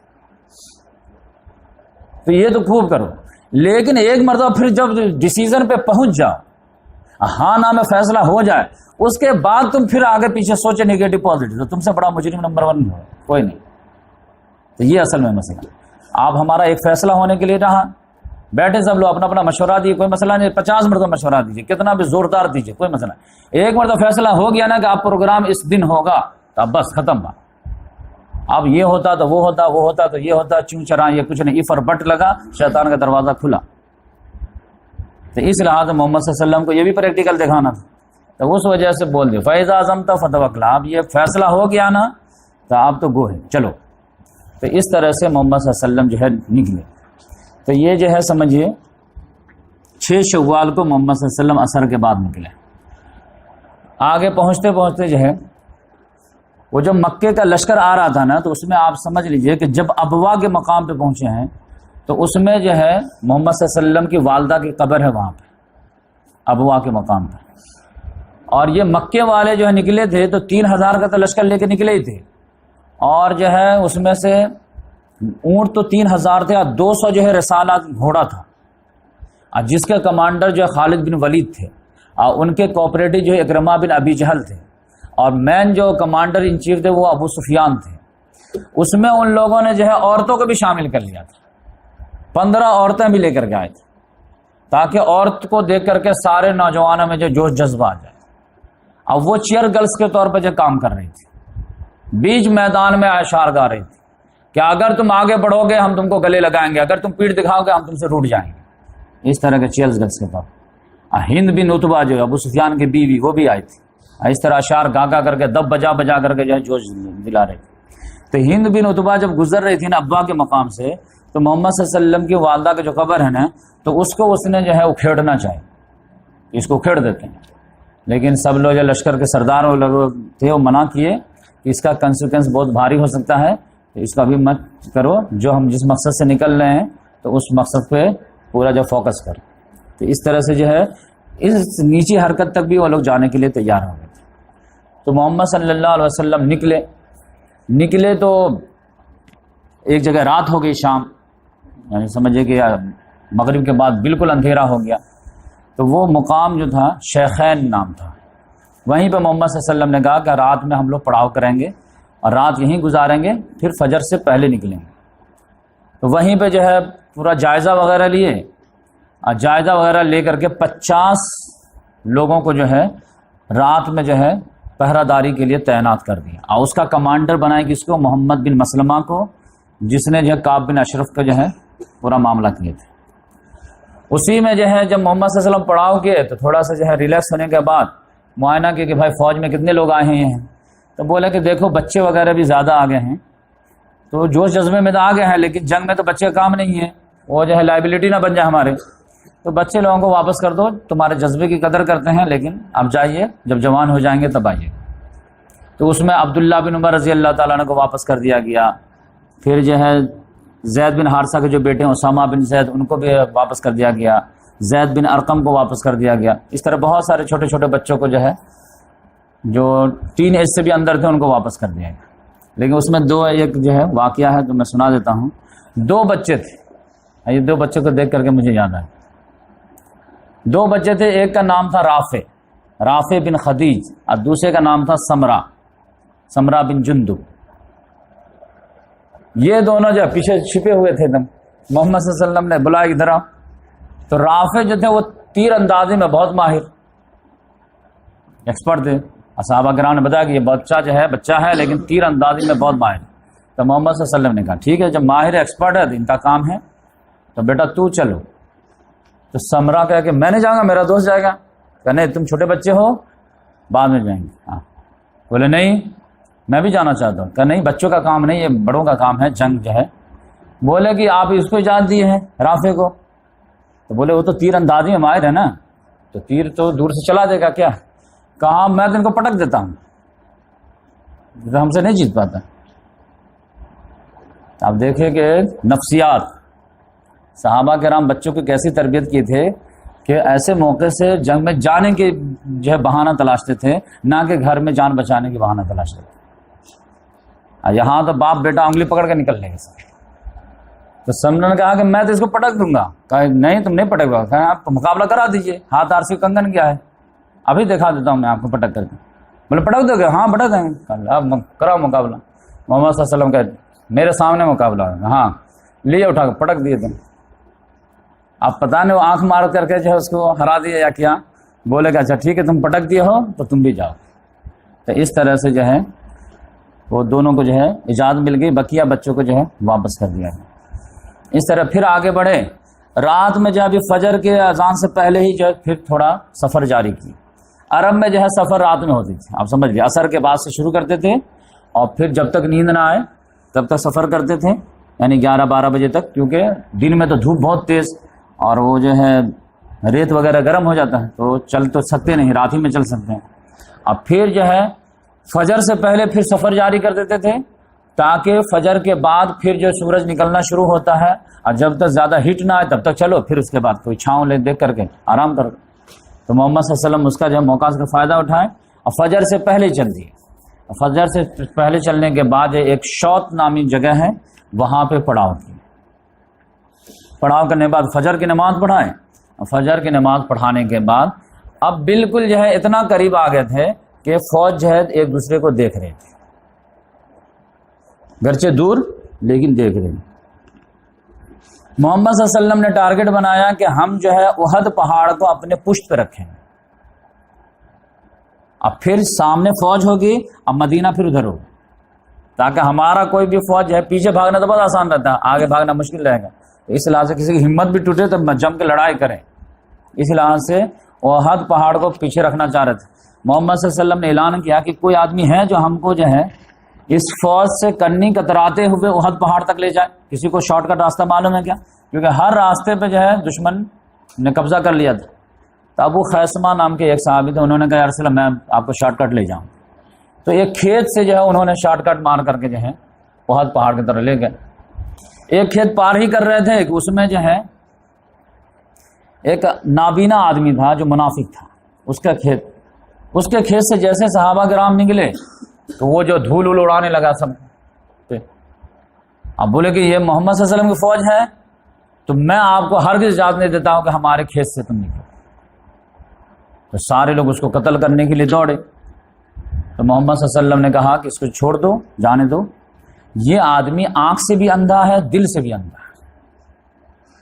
تو یہ ڈائلاگ میں یاد رکھیے گا, کبھی کوئی مسئلہ میں ایک سمجھاؤں گا تو یہ کبھی میں کام آئے گا کہ آدمی آنکھ سے بھی اندھا ہوتا ہے اور دل سے بھی اندھا ہوتا ہے. یہ قرآن میں بھی ہے اور یہ حدیث میں بھی یہ آپ کو ملے گا. تو اس طرح محمد صلی اللہ علیہ وسلم جو احد پہاڑ پہ جا کر کے آ گئے. اب یہاں سے جو فجر کے بعد جب محمد صلی اللہ علیہ وسلم مورچہ لگانا شروع ہوئے تو اس میں جو ہے محمد صلی اللہ علیہ وسلم نے جو ہے مہاجرین کا جو جھنڈا دیے وہ حضرت مصعب بن عمیر رضی اللہ تعالیٰ عنہ کو, اور پھر انصار میں جو ہے اسید بن حضیر کو دیے اور دوسرے کو دیے. اس طرح سے جو پوری فوج ابھی سیٹنگ کر ہی رہے تھے تو اسی میں جو ہے دم فوج بالکل آمنے سامنے تھی کہ عبداللہ بن ابی جو منافقوں کا سردار تھا, جس سے جو امید تھی وہی کر دیا. ٹھیک اس وقت جو ہے اس نے کہا کہ میں گھر واپسی, میں گھر جا رہا ہوں. قاری اتنا کریٹیکل سچویشن میں دشمن سامنے ہیں, وہ ایک دوسرے کو دیکھ رہے ہیں, اب تو کہہ رہا گھر جائیں گے. اب محمد صلی اللہ علیہ وسلم کیا ہوگا؟ کہا ہم نہیں جانتے. کہا اگر تم چلے بھی جاؤ گے تو پھر یہ مدینہ میں یہ چڑھائی نہیں کریں گے جو 450 کلومیٹر طے کر کے آئے ہیں, تو یہاں سے بھاگ جاؤ گے تو یہ مدینہ پہ اٹیک کریں گے. اس سے بہتر ہے کہ میدان میں اٹیک مقابلہ کر لیں. اس نے کہا کہ دیکھو مقابلہ اگر رہتا نا تو میں ضرور لڑتا, یہ مقابلہ ہے ہی نہیں, یہ سوسائڈ کرنے آئے تم. سوسائڈ کرنا ہم کو جو اچھا نہیں لگتا. تم کو جان پیاری نہیں ہے لیکن ہم کو بیوی بال بچے تو پیارے ہیں. کیا تک ہے کہ جو بھی کہہ دیے ریڈی, جن کو بھی کہہ دیے لڑنے کے لیے تیار. کچھ دیکھتے نا کتنا بڑا لشکر جرار ہے, تحت دینے کا ہے, 3000 کا لشکر ہے. ہم نہیں لڑیں گے, ہم جا رہے ہیں. تو اس کا اشارہ اللہ تعالیٰ نے کہا وَإِذْ غَدَوْتَ مِنْ أَهْلِكَ تَبَوِّئُ الْمُؤْمِنِينَ مَقَاعِدَ الْقِتَالِ وَاللَّهُ سَمِيعٌ عَلِيمٌ. یاد کرو اے محمد صلی اللہ علیہ وسلم جب آپ نکل رہے تھے اپنے گھر سے, اور تبوّ المؤمنین مقاعد للقتال, اور قتال کے مورچے پہ صحابہ کرام کو فکس کر رہے تھے. آپ اس مورچے پہ رہیں گے, آپ اس مورچے پہ رہیں گے, آپ اس مورچے پہ رہیں گے, آپ اس مورچے پہ رہیں گے. تو یہ جو آپ سسٹمیٹک بیٹھا رہے تھے اتنے ہی میں کس نے دھوکہ دیا تھا؟ عبداللہ بن ابی نکل گیا. اب وہ نکلا تو اکیلا نہیں نکلا, جو بڑا سردار تھا, تو چیلے چپاٹے تھے بہت تھے, ایک ایک کر کے پھر اور نکلتے گئے. 1 2 3 4 5 6 نکلتے چلے گئے, یہاں تک کہ 300 نکل گئے. 1000 میں 300 1/3. اب تم کو اس نے جو ہے بہانہ کیا بنایا کہ ہمارا مشورہ نہیں مانا گیا. نوجوانوں کے مشورے کی اہمیت ہے, ہمارے مشورے کی کوئی اہمیت ہی نہیں ہے. ہم کہتے تھے کہ مدینہ میں رہ کے ڈیفینس کیجئے, نوجوان نے کہا باہر نکلیے. کس کو دیے؟ سردار کی کوئی ویلیو ہی نہیں ہے. اس لحاظ سے جب ہماری کوئی ویلیو نہیں تو ہم نہیں ڈرتے. تو بھائی تمہاری جو ویلیو نہیں تھی اور تمہارے مشورہ قبول نہیں کیا گیا, تم کو نہیں نکلنا تھا تو مدینہ بھی سے نہیں نکلتے. یہ عین دشمن کے سامنے نکلنے کا مطلب کیا تھا کہ تم اس کو حوصلہ دینا چاہتے ہو, اور یہاں جو ہے حوصلہ توڑنا چاہتے ہو. ورنہ نہیں نکلنا تو اسی وقت نہیں نکلتے کہ بھائی میرا مشورہ نہیں مانے گا, ہم نہیں نکلیں گے. لیکن تم تو ڈبل گیم کیے کہ ادھر جو ہے بقیہ صحابہ کرام کے حوصلے کو توڑ دو اور ادھر دشمن کے حوصلے کو بڑھا دو. تو دیکھو ہم تو آئے تھے 1000 لے کے ہم 4 ہیں، اور اس کا افیکٹ پڑا اگلی آیت میں کیا ہے کہ 300 تو یہ منافق تھے جو بالکل نکل گئے، جس کے بارے میں اللہ تعالیٰ نے ذکر ہی نہیں کیا، لیکن 2 قبیلے تھے وہ اور بھی نکلنے کے لیے وہ بھی تیار ہو گئے، وہ بھی جو ہے دایاں بایاں کرنے لگے، ایک بنو اوس میں سے ایک بنو خزرج میں سے، بنو سلمہ اور بنو حارثہ، بنو حارثہ اوس میں سے، بنو سلمہ خزرج میں سے، وہ بھی جو ہے موڈ بنانے لگے کہ ہم بھی نکلنا چاہتے ہیں۔ دیکھو صحابہ کرام سمجھا اس کو کہ تم کیا کر رہے ہو، تم محمد صلی اللہ علیہ وسلم کو چھوڑ کر کے جا رہے ہو، تو دیکھو اتنا بڑا لشکر ہے، اتنا بڑا لشکر ہے تو کیا ہے، اللہ تعالیٰ ہمارے ساتھ ہے، فرشتے آئیں گے، اور سمجھایا رسول اللہ صلی اللہ علیہ وسلم نے بھی سمجھایا۔ کتنے آ رہے ہیں؟ 3000 ہے نا، 3000 فرشتے آئیں گے، اللہ تعالیٰ نے کہا 3000 کے میں 5000 بھیج دوں، ورنہ تو ہماری مدد کے لیے تو اگر میں خالی ریڈی ہو گیا نا تو مچھر ہی کافی ہے، لیکن تم کو وہی جب جو ہے کوانٹٹی اچھا لگتا ہے تو لوگ کوانٹٹی بھیج دے رہا ہوں تمہارے، تب جا کر کے وہ لوگ رکے اور اپنا ڈیسیزن میں جو ہے مستحکم ہوئے۔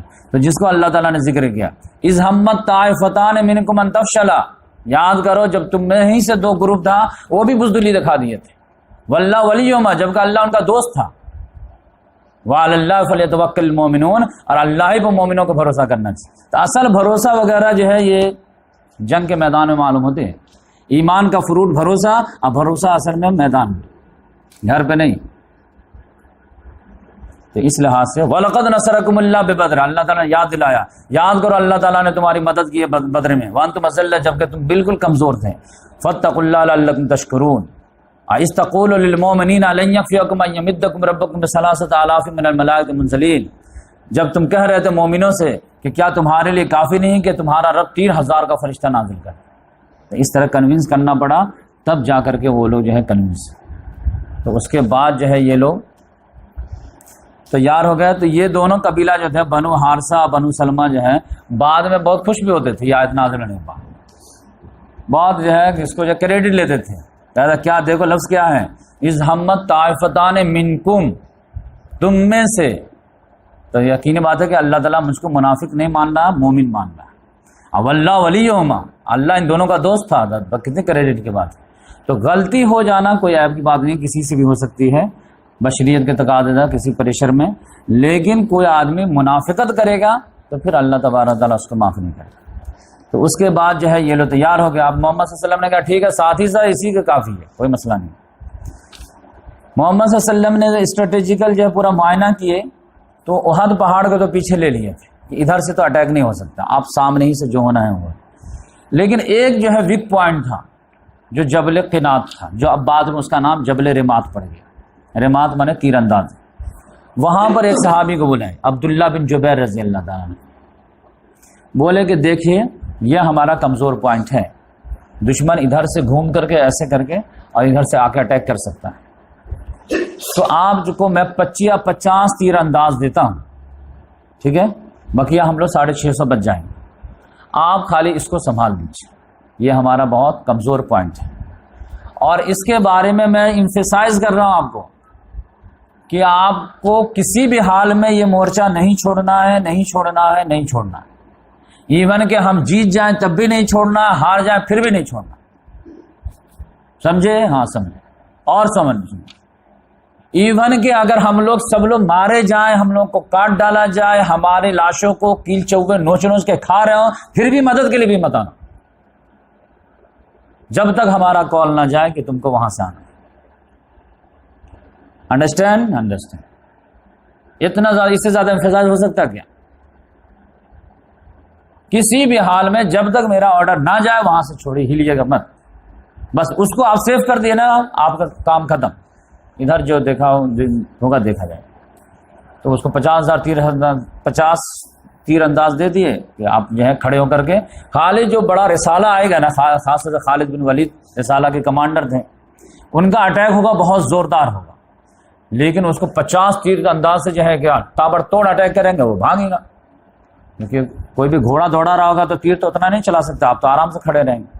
تو اس لحاظ سے جو، اور یہ ہوا بھی پریکٹیکل میں، بعد میں موقع آئے گا تو میں بتاؤں گا کہ وہ جو ہے 3 مرتبہ فیل کیے ان لوگوں نے، 3 مرتبہ اٹمپٹ کیا خالد بن ولید، اور تینوں مرتبہ فیل کرتے، تیر ایک تابڑ توڑ جاتے تھے، گھوڑے الٹ جاتے تھے، پھر واپس جاتے تھے۔ اب یہ ڈن ہو گیا. اب اس کے بعد جو ہے معاملہ میدان سجا، ادھر سے بھی ادھر سے بھی. ادھر سے جو تھے وہ 4 مین تھے. ابو سفیان مین کمانڈر، رسالہ کے جو مین کمانڈر تھے وہ خالد بن ولید رضی اللہ. اب آپ کے ذہن میں یہ آ رہا ہوگا کہ خالد بن ولید جنگ بدر میں کیا کر رہے تھے؟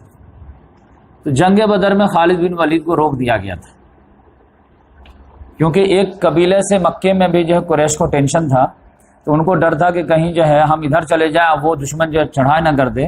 تو اب ابو جہل نے خالد بن ولید کو روک دیا تھا کہ نہیں آپ مکے ہی میں رہیں، ورنہ جو ہمارا دشمن کہیں غداری کیا تو کون سنبھالے گا. تو اس لحاظ سے جنگ بدر میں وہ آئے نہیں تھے. تو پہلا ان کا مارکا تھا. تو رسالے پہ تو وہ اپوائنٹمنٹ تھے. پھر جو ہے میمنہ پہ جو ہے اکرمہ بن ابی جہل تھے. تیر اندازی کا کمانڈ جو ہے عبداللہ بن ربیعہ پہ تھے، اور پیدل جو آرمی کو لیڈ کر رہے تھے وہ صفوان بن امیہ تھے. تو یہ 5 لوگ تھے جو کسی گنتی کے نہیں تھے، وہ تو سب باپ بیٹا سب مر گئے تھے، تو یہ لوگ سردار بن گئے تھے. تو اس طرح سے ادھر وہ جو ہے پورا میدان سج گیا، ادھر محمد صلی اللہ علیہ وسلم نے سجا دیا. اب ایک جو تھا جھنڈا جو دیا گیا تھا وہ عبد الدار کو دیا گیا تھا، ابو طلحہ بن ابو طلحہ. وہ کیا تھا کہ ابو سفیان نے اس کو تھوڑا مرچی لگایا، کہا کہ دیکھو بدر میں جو ہے نا جو جھنڈا جو سنبھالا تھا نا، وہ جلدی سے جھنڈا جو ہے گرا دیا نا، جس کی وجہ سے ہم لوگ کی ہار ہوئی. تو تم سے بھی دیکھو اگر نبھا پاؤ گے تو لو، نہیں نبھا پاؤ گے تو ابھی منع کرو. اب قریش کی طرف سے یہ خاندان جو ہے نا ہمیشہ جھنڈا جو ہے اٹھانے کا کام کرنا. اس نے کہا کہ تم کیا سمجھتے ہو، اتنا سالوں سے ہم لوگ جھنڈا کے جو ہے یہ رکھ رہے ہیں، لاج رکھ رہے ہیں، تو کیا ہم لوگ بہادر نہیں ہیں؟ جب میدان سجے گا نا تو پھر بتائیں گے کہ کون بہادر ہے. اب واقعی میں اس نے جو ڈائلاگ مارا تو اس کا نبھایا. 10 آدمی لگاتار ایک بائی ایک اس کا جو پورا سردار قتل ہو گیا. اس کے بعد اس کا غلام بھی جھنڈا اٹھانے کے لیے تیار، لیکن مرتے دم تک جب تک زندہ رہا کوئی جھنڈا گرنے نہیں دیا. اتنا جو ہے کیونکہ جھنڈا گر گیا اب شکست ہو گئی. اس کے بعد جو ہے اسی خاندان میں سے ایک آدمی تھا ابو طلحہ بن ابی طلحہ، وہ نکلا مبارزت کے لیے 1 to 1 کے لیے. اونٹ پہ جو ہے نکلا تھا، کہا کہ کون ہے جو مجھ سے 1 to 1 کرے گا. تو یہ بڑا بہادر انسان تھا. اچھے کی حالت خراب ہو گئی کہ اس سے کون مبارزت کرے گا. تو بار بار للکار رہا تو کوئی اٹھ ہی نہ رہے. تب پھر جو ہے زبیر بن عوام رضی اللہ تعالیٰ عنہ بولے کہ میں جاتا ہوں، اور گئے اور ایسا جو ہے جم مارے کہ ڈائریکٹ جو ہے وہ اونٹ پہ ہی جا کے بیٹھ گئے. اب اونٹ پہ جا کر کے بیٹھ کر کے دونوں لے کر کے گرے. اب پھر گر کر پٹک کر کے جو ہے ان کو سر کو جدا کر دیا. محمد صلی اللہ علیہ وسلم کو یہ اسٹائل اتنا پسند آیا کہ بہترین لفظ میں تعریف کیا. بولے کہ ہر نبی کا ایک خاص ساتھی ہوتا ہے، حواری ہوتا ہے. اب میرے حواری زبیر ہے. تو یہ عام طور سے یہ محمد صلی اللہ علیہ وسلم کا اپنا اسٹائل تھا کہ انکریج کرنے کے لیے لقب دیا کرتے تھے. جو بھی کارنامہ دیکھا گڈ نیم لے جا، تو اس کے لیے بھی لوگ بہت زیادہ کام کرتے تھے. اس کے بعد ایک معاملہ یہ آیا کہ محمد صلی اللہ علیہ وسلم جب تلوار ایک دم میدان سج گیا تو محمد صلی اللہ علیہ وسلم نے ایک چمچماتی ہوئی تلوار نکالی. تلوار ایک دم شاندار. بولے کہ اس کا حق کون ادا کرے گا؟ تو سب لوگ جو ہے لپ کے، حضرت علی رضی اللہ تعالیٰ عنہ بھی لپ کے، پھر حضرت عمر رضی اللہ تعالیٰ عنہ بھی لپ کے، اور سب حضرت زبیر رضی اللہ تعالیٰ عنہ لپ کے، سب لوگ لپ کے. لیکن ابو دجانہ رضی اللہ تعالیٰ عنہ جب آگے بڑھے تو محمد صلی اللہ علیہ وسلم نے کسی کو نہیں دیے، ان کو دی. تو انہوں نے کہا یا رسول اللہ اس کا حق کیا ہے؟ تو محمد صلی اللہ علیہ وسلم نے کہا کہ اس کا حق یہ ہے کہ اس کے ذریعے سے دشمن کے منہ پہ وار کرو، اتنا مارو کہ جو ہے تلوار ٹیڑھی ہو جائے. انشاءاللہ اس کا حق میں ادا کروں گا. اب وہ لیے، اب پھر چل دیے. چلے تو ان کا اپنا اسٹائل تھا کہ لال پٹی جیب میں ہمیشہ رکھتے تھے، اور جب بالکل سیریس ہو جاتے تھے تو لال پٹی لگا لیتے تھے. یہ انصار میں سے تھے. جیسے پٹی لگا، انصار نے کہا کہ یہ ڈو اینڈ ڈائی کا فیصلہ کر لیا ہے کہ یہ لال پٹی جو ہے یہ خطرے کی علامت ہے کہ اب یہ مارے گا یا مرے گا. اب مارے بغیر چھوڑے گا نہیں. جب یہ ان کا اپنا اسٹائل ہے کہ جب یہ پٹی لگا لیتے تو بنا جو ہے ڈو اینڈ ڈائی کا فیصلہ کیے چھوڑ دے نہیں. اور پھر انہوں نے ایک دم اکڑ کے کر کے چلنا شروع کیا. تو محمد صلی اللہ علیہ وسلم نے کہا کہ یہ چال اللہ کو پسند نہیں ہے. مگر اس موقع پہ یہی چال پسند ہے، کیونکہ دشمن پہ روک ڈالنا نا، تو یہاں پہ تو جو ہم پولائٹ والے چال چلائیں گے تو سب تو گاجر مجھے کی طرح کاٹ دیں گے، تو ہر چیز کا اپنے نزاکت ہوتی ہے۔ اور یہ ابو دجانہ واقعی میں جو ہے مطلب لوگ ڈیسائیڈ نہیں کر پاتے کہ حضرت حمزہ رضی اللہ تعالیٰ نے زیادہ میدان کو الٹ دیے تھے یا حضرت دجانہ الٹ دیے تھے، لیکن حضرت حمزہ رضی اللہ تعالیٰ کچھ ہی دیر کے بعد شہید ہو گئے، ورنہ ابو دجانہ تو واقعی میں جو ہے صفوں کے صفے الٹ دیا، واقعی میں تلوار کو ٹیڑھی کر دی۔ تو اس میں جو ہے پہلے ہی مرحلے میں ایسا ہوا کہ اس کا جو ایک پر ایک جو ہے آتا گیا، وہ جو عبدالدار کے خاندان سے، اور قتل ہوتا گیا یہاں تک کہ پورا جو ہے گھمسان کا رن پڑ گیا۔ تو اس میں تو پھر حضرت حمزہ رضی اللہ تعالیٰ عنہ، حضرت علی رضی اللہ تعالیٰ عنہ، حضرت عمر رضی اللہ تعالیٰ عنہ، جیسے تو مین بہادر تھے، تب گھس گئے اور بری طرح جو ہے دشمنوں کو کھیڑ کے رکھ دیا۔ ابو دجانہ رضی اللہ تعالیٰ عنہ یہاں تک کہ قدم اکھڑنے لگے، لیکن قدم اکھڑنے ہی میں جو ہے بیچ ہی میں حضرت حمزہ رضی اللہ تعالیٰ عنہ کی شہادت ہوئی۔ اس کی وجہ یہ ہوئی کہ کوئی میدان میں تو سامنے سے تو ان کو قتل نہیں کر سکتا تھا، اتنا زیادہ وہ ایکسپرٹ تھے بچاؤ میں بھی، لیکن ایک آدمی نے جو ہے بہت بزدلی کرتے ہوئے ان پہ جو ہے اوچھا اٹیک کر دیا۔ وہ اوچھا اٹیک کیا کیا کہ وحشی بن حرب ایک آدمی غلام تھا مکے میں، وہ جو ہے آزادی کے لیے کچھ بھی کرنے کے لیے تیار تھا۔ تو جنگ بدر میں جب جو ہے سب لوگ 70 لوگ مارے گئے، 70 لوگ قید ہوئے، تو جبیر بن مطعم بن عدی کا بیٹا ہے، اس کا یہ غلام تھا وحشی بن حرب، اس کا چچا جو تھا وہ جو ہے اس میں مارا گیا تھا جنگ بدر میں، اس کا جو ہے بدلہ لینا چاہ رہا تھا۔ تو یہ جو ہے نیزہ پھینکنے میں بہت ایکسپرٹ آدمی تھا، اس کی جو ہے نشانہ جلدی خطا نہیں ہوتی تھی۔ اس کو جو ہے غلام کو کہا کہ ادھر سنو، تم کو آزادی چاہیے نا، اور یہ بندہ جو ہے پوری لائف بدقسمت رہا، اس کے بعد میں اسٹوری میں بتاؤں گا۔ کہیں بھی جو ہے سکسیس ہوتا تھا تو وہ جو ہے چاہتا تھا وہ نہیں ملا اس کو، تو یہ آزادی کے لیے کچھ بھی کرنے کے لیے تیار تھا۔ اس کو جو ہے جبیر بن مطعم نے کہا کہ اگر تم جنگ احد میں ہمارے ساتھ چلے اور ہمارا صرف ایک شکار تم کر کے دے دیے تو تم کو ہم آزاد، بلکہ آزاد کیا تم کو ہم رسپیکٹیبل شہری دے دیں، شہریت دے دیں۔ اس نے کہا وعدہ کہاں وعدہ، کون ہے شکار بتاؤ؟ کہا حضرت حمزہ رضی اللہ، جس نے بدر میں تباہی مچائی تھی، اور ہندا نے بھی سپورٹ کیا اسے۔ تو اس لحاظ سے جو ہے اس نے کھا لی، وہی اشارہ وہ خود اپنے حساب سے بولتا ہے کہ ہم لوگ اس طرح آئے، اب میں تو ایک درخت کے کنارے جو ہے آڑ میں چھپ گیا، اب میرا تو بس ایک ہی نشانہ تھا۔ اب وہ اپنا جو ہے مین سردار کے حساب سے لڑتے جا رہے تھے اور بڑھتے جا رہے تھے، لڑتے جا رہے تھے، بڑھتے جا رہے تھے، اور وہ تو غلام کو جو ہے لائے جو ہے لفٹ ہی نہیں دے رہے تھے، اس جو مین سردار دکھا ایک دم زرہ میں ملبوس ہے اس سے ٹکراتے تھے۔ اسی طرح وہ ٹکراتے آئے، پھر یہاں تک آئے کہ ہمارے بالکل نشانے پہ بیٹھے، اور اس کے بعد جب میں نے اپنا جو نیزہ تولا، اب میرا ججمنٹ جب بالکل فکس ہو گیا تو میں نے چلا دیا، تو چلایا تو بالکل وہ ناف کے نیچے جا کے لگا، تو آر پار ہو گیا۔ تھا پھر ہم کو دیکھے تو ہم پہ اٹیک کرنا چاہے، لیکن وہ اٹھ نہیں پائے کیونکہ نیزہ تو بہت بڑا تھا، اس لحاظ سے وہ گر گئے۔ تو اس لحاظ سے ان کی شہادت ہو گئی، لیکن پھر بھی مسلمان جو ہے جنگ جاری رکھے یہاں تک کہ جو ہے بھاگا سب لوگ، بھاگا تو عورتیں جو ہے روک رہی تھی، لیکن یہ لوگ دوڑا رہے تھے تو عورتیں بھی بھاگ رہی تھی، اب پھر روک بھی رہی تھی، لیکن جب جان کے لالے پڑ جائے تو عورتوں کو روکنے سے کیا فرق پڑتا ہے؟ تو حضرت زبیر رضی اللہ تعالیٰ عنہ کہتے ہیں کہ میں خود دیکھا ہندا وغیرہ کو کہ اس کے پازیب دکھ رہے تھے، جبکہ عزت دار خاندان کے عورتوں کے پازیب نہیں دکھتے، پنڈلیاں دکھ رہی تھی۔ یعنی کوئی آدمی بے ساختہ بھاگتا ہے نا تو کپڑے کا بھی خیال نہیں رہتا، جیسے مرضی ایسے بھاگ، لیکن جان کے لالے پڑ کے گئے تو پھر صحابہ کرام دوڑانا شروع کیے۔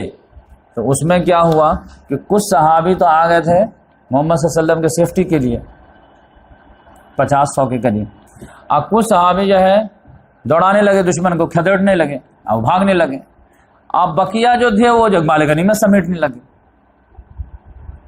اب مال غنیمت جو سمیٹنے لگے تو اس میں جو پہاڑی پر جو تھے لوگ، انہوں نے دیکھا کہ ارے یہ جنگ تو بالکل ہاتھ میں آ گیا ہے، جیت گئے، اور دشمن تو بھاگ رہا ہے اور ہم لوگ تو بالکل جو میدان خالی ہے۔ اب کچھ لوگ جو ہے مال غنیمت سمیٹ رہے ہیں، اسی میں وہ لوگ چلا دیے مال غنیمت مال غنیمت مال غنیمت مال غنیمت۔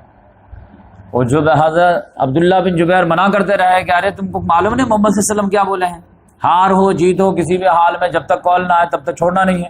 اور جو ہے جوش میں کون ہوش، خوشی میں جو ہے آدمی کو ٹھکانہ نہیں رہتا ہے، وہ ایک ایک کر کے نافرمانی کر کے نکلتے چلے گئے، ایک اترا دوسرا اترا پریشر میں، یہاں تک کہ 35 سے 40 نکل گئے۔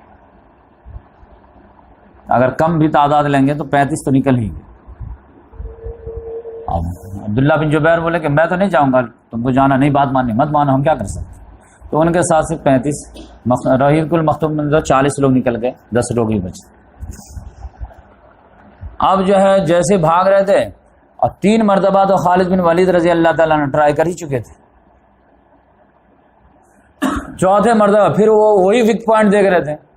اب آپ سمجھیں کہ خالد بن ولید بھی کتنے بڑے جو ہے فوجی لحاظ سے اسٹریٹجک تھے، اور محمد صلی اللہ علیہ وسلم بھی کتنے بڑے اسٹریٹجک تھے۔ جو انہوں نے تاکید کیے تھے اس سے بھی آپ اندازہ لگائیے کہ 700 میں 50 وہاں پہ دیے ہیں، اور تاکید کتنا کیے ہیں کہ اس کو تم سنبھال لیں تو پورا میدان ہم سنبھال لیں۔ وہ بار بار اسی پہ دیکھ رہے تھے کہ ادھر کچھ جو ہے کمزوری آئے۔ اچانک ان کی نگاہ پڑ گئی، غصہ آیا کہ ہماری فوج بھاگ رہی ہے، لیکن ان کو اپرچونٹی نظر آ گئی کہ یہ تو درہ تو خالی نظر آ رہا، فوراً ایڈ لگائے گئے اٹیک، پورا جو پیچھے سے جو ہے آیا ایک دم سرپرائزنگ اٹیک۔ اس بار بولے کہ ایک دم ڈو اینڈ ڈائی کر دو۔ 15 تیر انداز سے کیا فرق پڑنے والا ہے، زیادہ زیادہ 15 گھوڑے اور 6 سوار گریں گے، بقیہ تو 185 تو رون ڈالے، لہذا وہ سب کو جو ہے شہید کرتا ہوا جو ہے نیچے اتر گیا۔ اب یہ جو 2-3 سے صحابہ کرام جو ہے مال غنیمت سمیٹ رہے تھے، تو یہ تو سمجھ گیا کہ اب جیت ہو چکی ہے، تو آپ تو جنگ کے موڈ سے نکل چکے تھے، اب خوشی کے موڈ میں تھے، تو آرام آرام سے کوئی یہ سمیٹ رہا، کوئی سمیٹ رہا بیٹھا ہوا، کوئی یہ ہے، اور بقیہ دوسرے صحابہ جو تھے کافی دور نکل گئے تھے کھدیڑتے کھدیڑتے۔ تو اب ان دونوں میں بڑا گیپ بن گیا تھا، اور یہ بالکل جو ہے اس میں جو ہے تیاری میں نہیں تھی، یہ لوگ مال غنیمت سمیٹ رہے تھے، یہ 200 گھوڑوں کا رسالہ آیا، ان لوگوں کو کچل کے رکھ دیا۔ اب تلوار لے کر کے گھوڑے سے کھٹاکھٹ کھٹاکھٹ کاٹنا شروع کر دیا۔ اور ستم بالائے ستم یہ ہوا کہ محمد صلی اللہ علیہ وسلم جو یہیں پہ تھے احد پہاڑی کے پاس۔ اب محمد صلی اللہ علیہ وسلم کے لیے 2 ہی آپشن تھا کہ یہ جو ہے گھوڑا والا جو ہے یہ تو جو مال غنیمت سمیٹ رہے ہیں ان کو تو کچل ہی رہا ہے، بقیہ یہ آگے جائے گا تو آگے بھی جو ہے پیچھے سے دوڑا رہے تھے، یہ پیچھے سے اور کچل دے گا۔ اب آواز دیں یا نہ دیں ان کو، اگر آواز دیتے ہیں تو ہم کو تو پہلے دیکھ لے گا، اور آواز نہیں دیتے تو ہمارے ساتھ ہی ختم ہو جائیں گے، کیونکہ محمد صلی اللہ علیہ وسلم 8-10 صحابہ کے ساتھ چھپے ہوئے تھے، ایک کارنر پہ تھے، جو 200 رسالہ جو خالد بن ولید کا تھا ان کو نظر نہیں پڑ رہی تھی۔ لیکن اب یہ ہے کہ اگر یہ ان کو چھوڑ دیتے جانے دو تو آگے کتنا ہمارے ساتھی کو شہید کر دیں گے، لیکن زور سے آواز لگاتے ہیں تو پھر جو ہے ان تک آواز پہنچنے سے پہلے تو ان تک آواز پہنچے گی، آئیے مڑ کر کے ہمارے پاس آ جائیں گے۔ محمد صلی اللہ علیہ وسلم نے اللہ پہ بھروسہ کر کے آواز لگا دی، ایک دم آواز لگائے گی یا انصار یا مہاجر ذرا، ہوا وہی جس کا ڈر تھا کہ آواز ادھر پہنچنے سے پہلے آواز ادھر پہنچ گئی، سارے لوگ بالکل ٹوٹ پڑے گا کہ یہ اگر مین جو ہے کمانڈر ختم معاملہ ختم۔ تو اس میں جو ہے صحابہ کرام میں جو ہے سمجھیا یہ کہ انصار میں سے بالکل جو ہے دیوار بنا دی، ایسے ادھر فوج ہے تو بالکل ایسے سامنے سامنے کھڑے ہو گئے، اور تیر کی بوچھار آ رہی ہے تو ایک ایک صحابی ہاتھ پہ روک رہے تھے، ایک جو زخمی ہو کر کے 50-60 تیر لے کر کے گر جاتے تھے بے ہوش ہو کر کے، تو دوسرے کا نمبر آتا، دوسرا تیسرا، دوسرے کے بعد تیسرا، تیسرے کے بعد چوتھا، چوتھے کے بعد پانچواں، پانچویں کے بعد چھٹا، چھٹے کے بعد ساتواں، 7 انصار ایک ساتھ شہید ہوئے، اس طرح 1 by 1 لیکن تیر محمد صلی اللہ علیہ وسلم تک نہیں آنے دی۔ پھر طلحہ بن عبید اللہ رضی اللہ عنہ ہاتھ پر تلوار کو روک رہے تھے اور تیر کو روک رہے تھے، تو اتنے میں 7-8 کی شہادت ہوئی، لیکن جب تک صحابہ کرام پلٹ آئے، پلٹ میں آئے تو پلٹ میں بھی کیا آئیں گے کہ وہ پلٹے تو دشمن بھی پلٹ گیا، تو اب 2 چکی کے پارٹوں کے بیچ میں آ گئے، ادھر سے 200 گھوڑوں کا رسالہ، اور ادھر سے جو بھاگ رہے تھے ان کو ہمت مل گئی، کہہ رہے بھاگ کر یہاں تو جیت رہے ہم۔ لہٰذا صحابہ کرام جو ہے ایسا گتھم گتھا ہو گیا دشمن میں اور اس میں کہ ایون کہ آپس میں آپ لوگ ایک دوسرے کو پہچان ہی نہیں رہے تھے کہ ہم دشمن کو مار رہے ہیں یا دوست کو مار رہے ہیں، کیونکہ ہر آدمی تو ہر آدمی کو نہیں پہچانتا نا. پورے بھیونڈی میں ہندو مسلمان ہو جائے تو آپ کہتے ہیں کہ سب پینٹ شرٹ کلین شیو رہے تو کیسے پتا چلائیں گے کہ یہ مسلمان ہے یا ہندو؟ تو بھائی یہ دوست ہے یا ہندو آپ اپنے محلے والے کو پہچانیں گے، پورے بھیونڈی والے کو تو نہیں پہچانیں گے. تو کسی کو پتا ہی نہیں چل رہا تھا کہ میں کس کو ماروں، اس کو ماروں نہیں ماروں. کوئی بس آ کہا تھا مسلمان نے مسلمان ہی کو مار دیا، کہہ رہے میں مسلمان ہے، جھوٹ بول رہا، نہیں چلو جاؤ. تو اس طرح سے 3 حصوں میں ڈیوائڈ ہو گئے تھے مسلمان. ڈیوائڈ ایک تو یہ ہوئے کہ ایسا جو ہے دونوں طرف سے جب چکی کے 2 پارٹ کے بیچ میں آ گئے تو کچھ مسلمان تو بھاگ گئے، میدان ہی چھوڑ گئے، ان کو کچھ سمجھ میں نہیں آیا اور سیدھے نکل گئے. اور اس میں جو ہے حدیث میں آتا ہے کہ حضرت عثمان غنی رضی اللہ تعالیٰ عنہ تھے. تو کسی سے بھی ہو سکتا ہے، کوئی مسئلہ نہیں، غلطی. دوسرے جو ایک گروپ تھا وہ ایسا تھا کہ انہوں نے جو ہتھیار ہی پھینک دیا، اب بیٹھ گئے کسی کنارے میں جا کر کے، کہا کہ بھائی لڑنے سے فائدہ ہی کیا ہے. جب محمد صلی اللہ علیہ وسلم جو ہے اس میں جو ہے معاملہ کیا ہوا کہ گروپ جو بن گیا اس وجہ سے کہ محمد صلی اللہ علیہ وسلم پہ جب اٹیک ہونے لگا تو تیر وغیرہ کا تو صحابہ کرام روکتے چلے گئے، لیکن جو دور چلے گئے صحابہ کرام ان کو پلٹنے میں ٹائم لگا. اتنے میں کیا ہوا کہ ایک آدمی نے زبردست بڑا سا پتھر اٹھایا اور پتھر اٹھا کر کے مار دیا. پتھر اٹھا کے مارا تو یہاں پہ لگا. تو محمد صلی اللہ علیہ وسلم چونکہ ہیلمٹ پہنے ہوئے تھے لیکن خود جو تھا لوہے کا وہ دھس گیا ایک دم، اور دھسا تو ایک دم اندر دھس گیا تو اتنا دھس گیا کہ پورا جو ہے نکل ہی نہیں رہا. آتا ہے حدیث میں کہ محمد صلی اللہ علیہ وسلم کا جو ہے ایک صحابی جو ہے اس خود کو دانت سے پکڑ کر کے نکالنے کی کوشش کی ہے تو ان کا دانت نکل گیا، وہ نہیں نکلا. کتنا اندر گیا ہوگا اس کا. پھر ٹرائی کیا تو دوسرا دانت نکل گیا، اس میں وہ نہیں نکلا. پھر دوسرے سائڈ سے کھینچے تو وہ نکلا. لیکن جب خود نکلا ہے تو خون کا فوارہ ایسا چھٹا ہے کہ محمد صلی اللہ علیہ وسلم غش کھا کے گر گئے. غش کھا کے گرے تو نیچے جو گڑھا تھا اس میں اور نیچے چلے گئے. اتنے ہی میں جو ہے خبر اڑ گئی کہ محمد صلی اللہ علیہ وسلم جو شہید ہو گئے. پھر اسی پہ ستم بالا ستم یہ ہو گیا کہ محمد صلی اللہ علیہ وسلم سے جو ہے بہت زیادہ مشابہ چہرہ تھا حضرت مصعب بن عمیر رضی اللہ تعالیٰ عنہ. وہ جھنڈا سنبھالے ہوئے تھے، 2 سیکنڈ اٹیک ان پہ شروع ہو گیا بہت تیز، مین لیڈر پہ اور جھنڈا پہ. وہ جب بچاتے کسی طرح ہاتھ کٹا، دوسرا ہاتھ سے سنبھالے، دوسرا کٹا کسی سے سنبھالے، لیکن وہ بھی شہید ہو گئے. وہ ان سے کی وجہ سے کنفیوژن ہو گیا کہ محمد صلی اللہ علیہ وسلم شہید ہو گئے. تو اس کے وجہ سے پینک کریٹ ہو گیا. تو کسی لوگوں کو تو کچھ سمجھ میں نہیں آئے گا، میدان ہی چھوڑ کر کے نکل گئے. کچھ لوگوں کو جو ہتھیاری پھینک کر کے کنارے جا کے بیٹھ گئے کہ آپ لڑنے سے فائدہ ہی کیا جب محمد صلی اللہ علیہ وسلم ہی نہیں رہے. اور تیسرے نے پھر کہا کہ نہیں ہم تو جوہر دکھائیں گے. کہا کہ اب جینے سے فائدہ کیا، ٹھیک ہے تو اب محمد صلی اللہ علیہ وسلم جیسے اس راستے میں جان دیا ویسے ہم بھی لڑ کے جان دیں گے. تو وہ جو چھوٹا سا ٹکڑی تھا جو صحیح اسٹیپ لیا، جس کی وجہ سے پورا معاملہ پھر جو دھیرے دھیرے کنٹرول میں آنا شروع ہوا.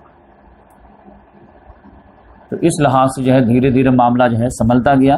محمد صلی اللہ علیہ وسلم ایک اسٹیپ پیچھے آتے گئے اور پہاڑ پر چڑھتے چلے گئے اور اپنا مقابلہ تو ہو رہا، تیر چلاؤ ساتھ میرے ماں باپ تجھ پہ قربان ہو. تو اس طرح کا ڈائلاگ بولتے گئے، تیر اپنے ہاتھ سے اٹھا کے دیتے تھے، تیر چلاؤ. تو اس طرح سے جو ہے ڈیفینس کرتے کسی طرح سے جو ہے اوپر آ گئے. اسی وقت محمد صلی اللہ علیہ وسلم کی زبان سے ایک بات بھی نکل گئی جو اللہ تعالیٰ کو پسند نہیں. اب وہ کیا تھا؟ کیف یہد اللہ قوم خزموا وجہ نبی بالدم. اللہ تعالیٰ اس قوم کو کیسے ہدایت دے سکتا ہے جس نے اپنے نبی کے چہرے کو خون سے آلودہ کر دیا ہے. اب یہ جملہ تو بالکل ٹھیک بات ہے.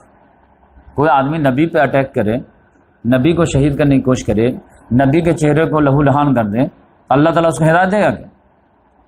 لیکن یہ جملہ نکلنا تھا کہ آپ جانتے ہیں جب تبصرہ ہوا اللہ تعالیٰ کا 60 آیات میں کہ کس کی کیا غلطی تھی، ہاری بازی جیتی بازی ہار میں کیوں تبدیل ہوئی؟ منافقین چڑھانے لگے کہاں ہے اللہ کی مدد، بولتے تھے اللہ کی مدد آئے گی، فرشتے آئیں گے، یہ آئیں گے، وہ آئیں گے. کہاں ہوا؟ یہ تو اپس اینڈ ڈاؤن ہے، قسمت کا کھیل ہے. بدر میں تم جیتے، فہد میں وہ جیتا. یہ کون سا اللہ کی مدد وغیرہ کا ڈھکوسلا تم لوگ لگا رکھے ہو؟ تو اس میں جو ہے اللہ تعالیٰ نے کہا میرا تبصرہ سنو. پھر کہ اللہ تعالیٰ نے وعدہ خلافی نہیں کیا. اللہ تعالیٰ نے جو کہا تھا کہ میں مدد کروں گا، میری مدد آئی تھی. وَلَقَدْ صَدَقَكُمُ اللَّهُ وَعْدَهُ إِذْ تَحُسُّونَ بِإِذْنِهِ، جب تم ان کو گالی مجر کی طرح کاٹ رہے تھے، جب یہاں تک کہ تم نے جو ہے نافرمانی کی، تم نے جو ہے آرڈر کو جو ہے نہیں مانے، تم نے رسول کے معاملے میں جو جھگڑا کیے، تب اللہ تعالیٰ نے جیتی ہوئی باتیں ہار میں تبدیل کیا. اللہ تعالیٰ نے کہا کہ پہلے مرحلے میں کون جیت رہا تھا؟ دشمن کو کون دوڑا رہا تھا؟ مال غنیمت سمیٹنے کی نوبت کب آئی تھی؟ تو پہلے تو تم جتا دیے تھے نا ہم تم کو. تم تو جو ہے ان کو ہرا رہے تھے نا، بھاگ رہے تھے نا وہ. لیکن وہاں جو پہاڑی پہ جو تھے 50 لوگ، اگر وہ نافرمانی نہیں کرتے تو ان کو تو رسول نے کیا آرڈر دیا تھا کہ تم کو اپنی جگہ نہیں چھوڑنی ہے. انہوں نے چھوڑا کہ نہیں چھوڑا؟ تو رسول کی نافرمانی خدا کی نافرمانی ہے کہ نہیں؟ تو اس نافرمانی کی وجہ سے تمہاری جیت ہار میں بدلی ہے. تو ڈونٹ بلیم اس، ہم کو جو ہے بلیم مت لگا اپنے کا. ہاں ہم چاہتے تو معاف بھی کر سکتے تھے، لیکن ہم نہیں معاف کیے. کیوں؟ کیونکہ تمہارے ذریعے سے ابھی ہم کو رومن امپائر کو لٹوانا ہے، پرشین امپائر کو لٹنا ہے. تو یہ لوز آرگنائزیشن رہے گا تو یہ پرشین امپائر سے ٹکراؤ ہوگا. اس لیے سبق سکھانا ضروری تھا. تو 35 لوگوں کی غلطی اللہ تعالیٰ نے جو ہے 70 لوگوں کی شہادت کے شکل میں. اب پھر پورا کچا چٹھا بھی اللہ تعالیٰ نے تبصرہ کیا. پڑھیے کبھی وہ جو یہ تھا جن لوگ ہتھیار چھوڑ کر کے بیٹھ گئے تھے کہ اب جو ہے لڑنے سے کیا فائدہ جب محمد صلی اللہ علیہ وسلم ہی نہیں رہے. اللہ تعالیٰ نے ان پہ بھی ڈانٹ لگائے. مما محمد الا رسول قد خلت من قبل الرسول افإن مات أو قتل انقلبتم على أعقابكم ومن ينقلب على عقبه فلن يضر الله شيئا. محمد صلی اللہ علیہ وسلم نے سوائے اللہ کے ایک رسول ہیں، ان سے پہلے بہت سارے رسول گزر چکے ہیں، 1,24,000 گزرے ہیں. تو کیا وہ مر جائیں یا جو ہے وفات پا جائیں یا قتل کر دی جائیں تو تم لوگ الٹے پاؤں پھر جاؤ گے؟ تو جو الٹے پاؤں پھرے گا تو اللہ کا کچھ نہیں بگاڑے گا. تم اللہ کے لیے لڑے تھے یا محمد صلی اللہ علیہ وسلم لڑے تھے؟ ہمارے لیے لڑے تھے، ہم تو زندہ تھے، کیسے تم ہتھیار پھینک دیے؟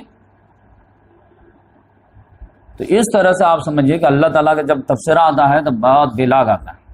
تو اس طرح سے معمولی غلطی، تو آپ یہ بات سمجھ لیے اصولی کہ اللہ کی مدد ہمیشہ اسلامی حکومت کے قائم کرنے والی ٹیم کے ساتھ شامل رہتی ہے، اسٹیپ بائی اسٹیپ، جب تک کہ وہ خود غلطی نہ کرے.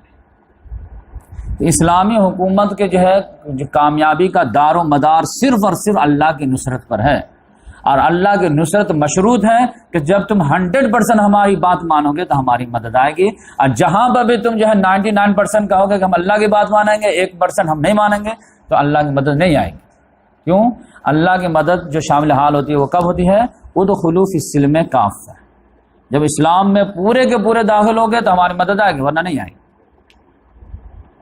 تو اس لحاظ سے آپ سمجھیے کہ 35 لوگوں کی غلطی ہے کہ اللہ تعالیٰ نے جو ہے جو دیا تحفہ وہ 70 لوگوں کی شہادت. اب کتنے زخمی ہوئے ہوں گے اس کا اندازہ آپ نہیں لگا سکتے، لیکن انشاءاللہ ہم نیکسٹ ہفتے بتائیں گے کہ ابھی جنگ میں اور بھی کیا کیا معاملے ہوئے تھے. بہت زیادہ کریٹیکل معاملہ ہو گیا تھا. اور پھر محمد صلی اللہ علیہ وسلم کی زبان سے جو بات نکلی کیف یہدی اللہ قوما خزموا وجه نبیہم بالدم، تو اس کا اللہ تعالیٰ نے جو ایگزامپل دکھایا کہ آپ چونک جائیں گے. اللہ تعالیٰ نے کہا کہ آپ یہ بات ہدایت کے معاملے میں ایکسکلوسیو ڈیسیزن میرا چلے گا، کسی نبی کا بھی نہیں چلے گا. ہدایت مشیت سب صرف اللہ کی چلے گی. اور اس کے معاملے میں اللہ تعالیٰ نے دکھایا کہ مین جو بھی ریزن بنے تھے جنگ احد کے شکست کے، سب کو اللہ نے توفیق دی ہدایت کی. اب محمد صلی اللہ علیہ وسلم کو گلے لگانا پڑا سب. ابو سفیان مین لیڈر تھا، ان کو اللہ تعالیٰ نے ہدایت دیا کہ نہیں دیا؟ خالد بن ولید مین جو ہے کوز بنے، اللہ تعالیٰ نے ان کو ہدایت دیا کہ نہیں دیا؟ اکرمہ بن جہل وہ ان کے مین سپورٹر تھے، ان کو اللہ تعالیٰ نے ہدایت دیا کہ نہیں دیا؟ ہندا نے جو ہے کلیجہ چھپایا، ان کو اللہ تعالیٰ نے ہدایت دیا کہ نہیں دیا؟ وحشی بن حرب جس نے حمزہ رضی اللہ تعالیٰ عنہ کو شہید کیا، ان کو اللہ تعالیٰ نے ہدایت دیا کہ نہیں دیا؟ جن لوگوں کا اللہ تعالیٰ نے کہا کیسے آپ بول دیے. دیکھیے میں جو ہے جتنے بھی کرمنل ہیں سب کو میں جو ہے توفیق دیتا ہوں.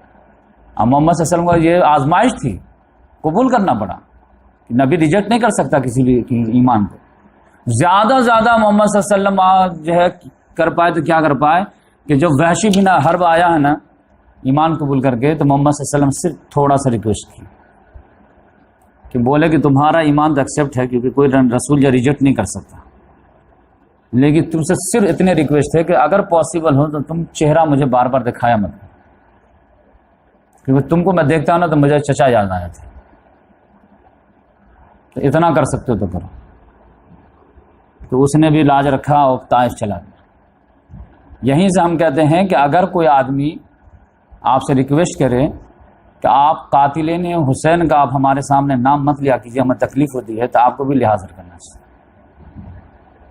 جو کہتے ہیں کہ ہم ان کا بار بار نام نہ لو، ہم کو بہت تکلیف ہوتی ہے، تو وہ اگر کہتا ہے تو بات صحیح کہتا ہے۔ اور آپ یہ نہیں کہہ سکتے کہ حضرت حسین شہید ہوئے تو حضرت عمر بھی شہید ہوئے ہیں، تو یہ بھی شہید ہوئے ہیں، تو سب کے بارے میں کیوں نہیں ہوتا؟ تو محمد صلی اللہ علیہ وسلم کے بھی تو بہت سارے صحابہ شہید ہوئے تھے، لیکن حضرت حمزہ رضی اللہ عنہ اسپیشل کیوں رکھے تھے؟ تو کسی کا کسی سے لگاؤ الگ چیز ہے، تو اس کے بارے میں وہ ریکویسٹ کرے تو ان کو جو ہے بار بار اس کے قاتل کا نام لے کر کے یہ ہے آپ ٹارچر نہیں کر سکتے۔ تو اس لحاظ سے آج ہم یہیں پہ اسٹاپ کرتے ہیں، انشاءاللہ آگے جو معاملہ ہوا وہ نیکسٹ ہفتے ہم جو ہے بیان کریں گے۔ تو اللہ تعالیٰ سے دعا ہے کہ اللہ تبارک و تعالیٰ ہم تمام کو اسی طرح جس طرح صحابہ کرام اسلام کے لیے جان و مال کی قربانی پیش کر کے اسلام کا بول بالا کیے، اسی طرح تمام مسلمانوں کو اللہ تعالیٰ آج کل توفیق دے کہ وہ اپنا جان و مال قربان کر کے اللہ کے نظر میں سرخرو ہو سکے۔ سبحان اللہ بحمدہ، سبحانک اللہم ونشہد ان لا الہ الا انت ونستغفرک ونتوب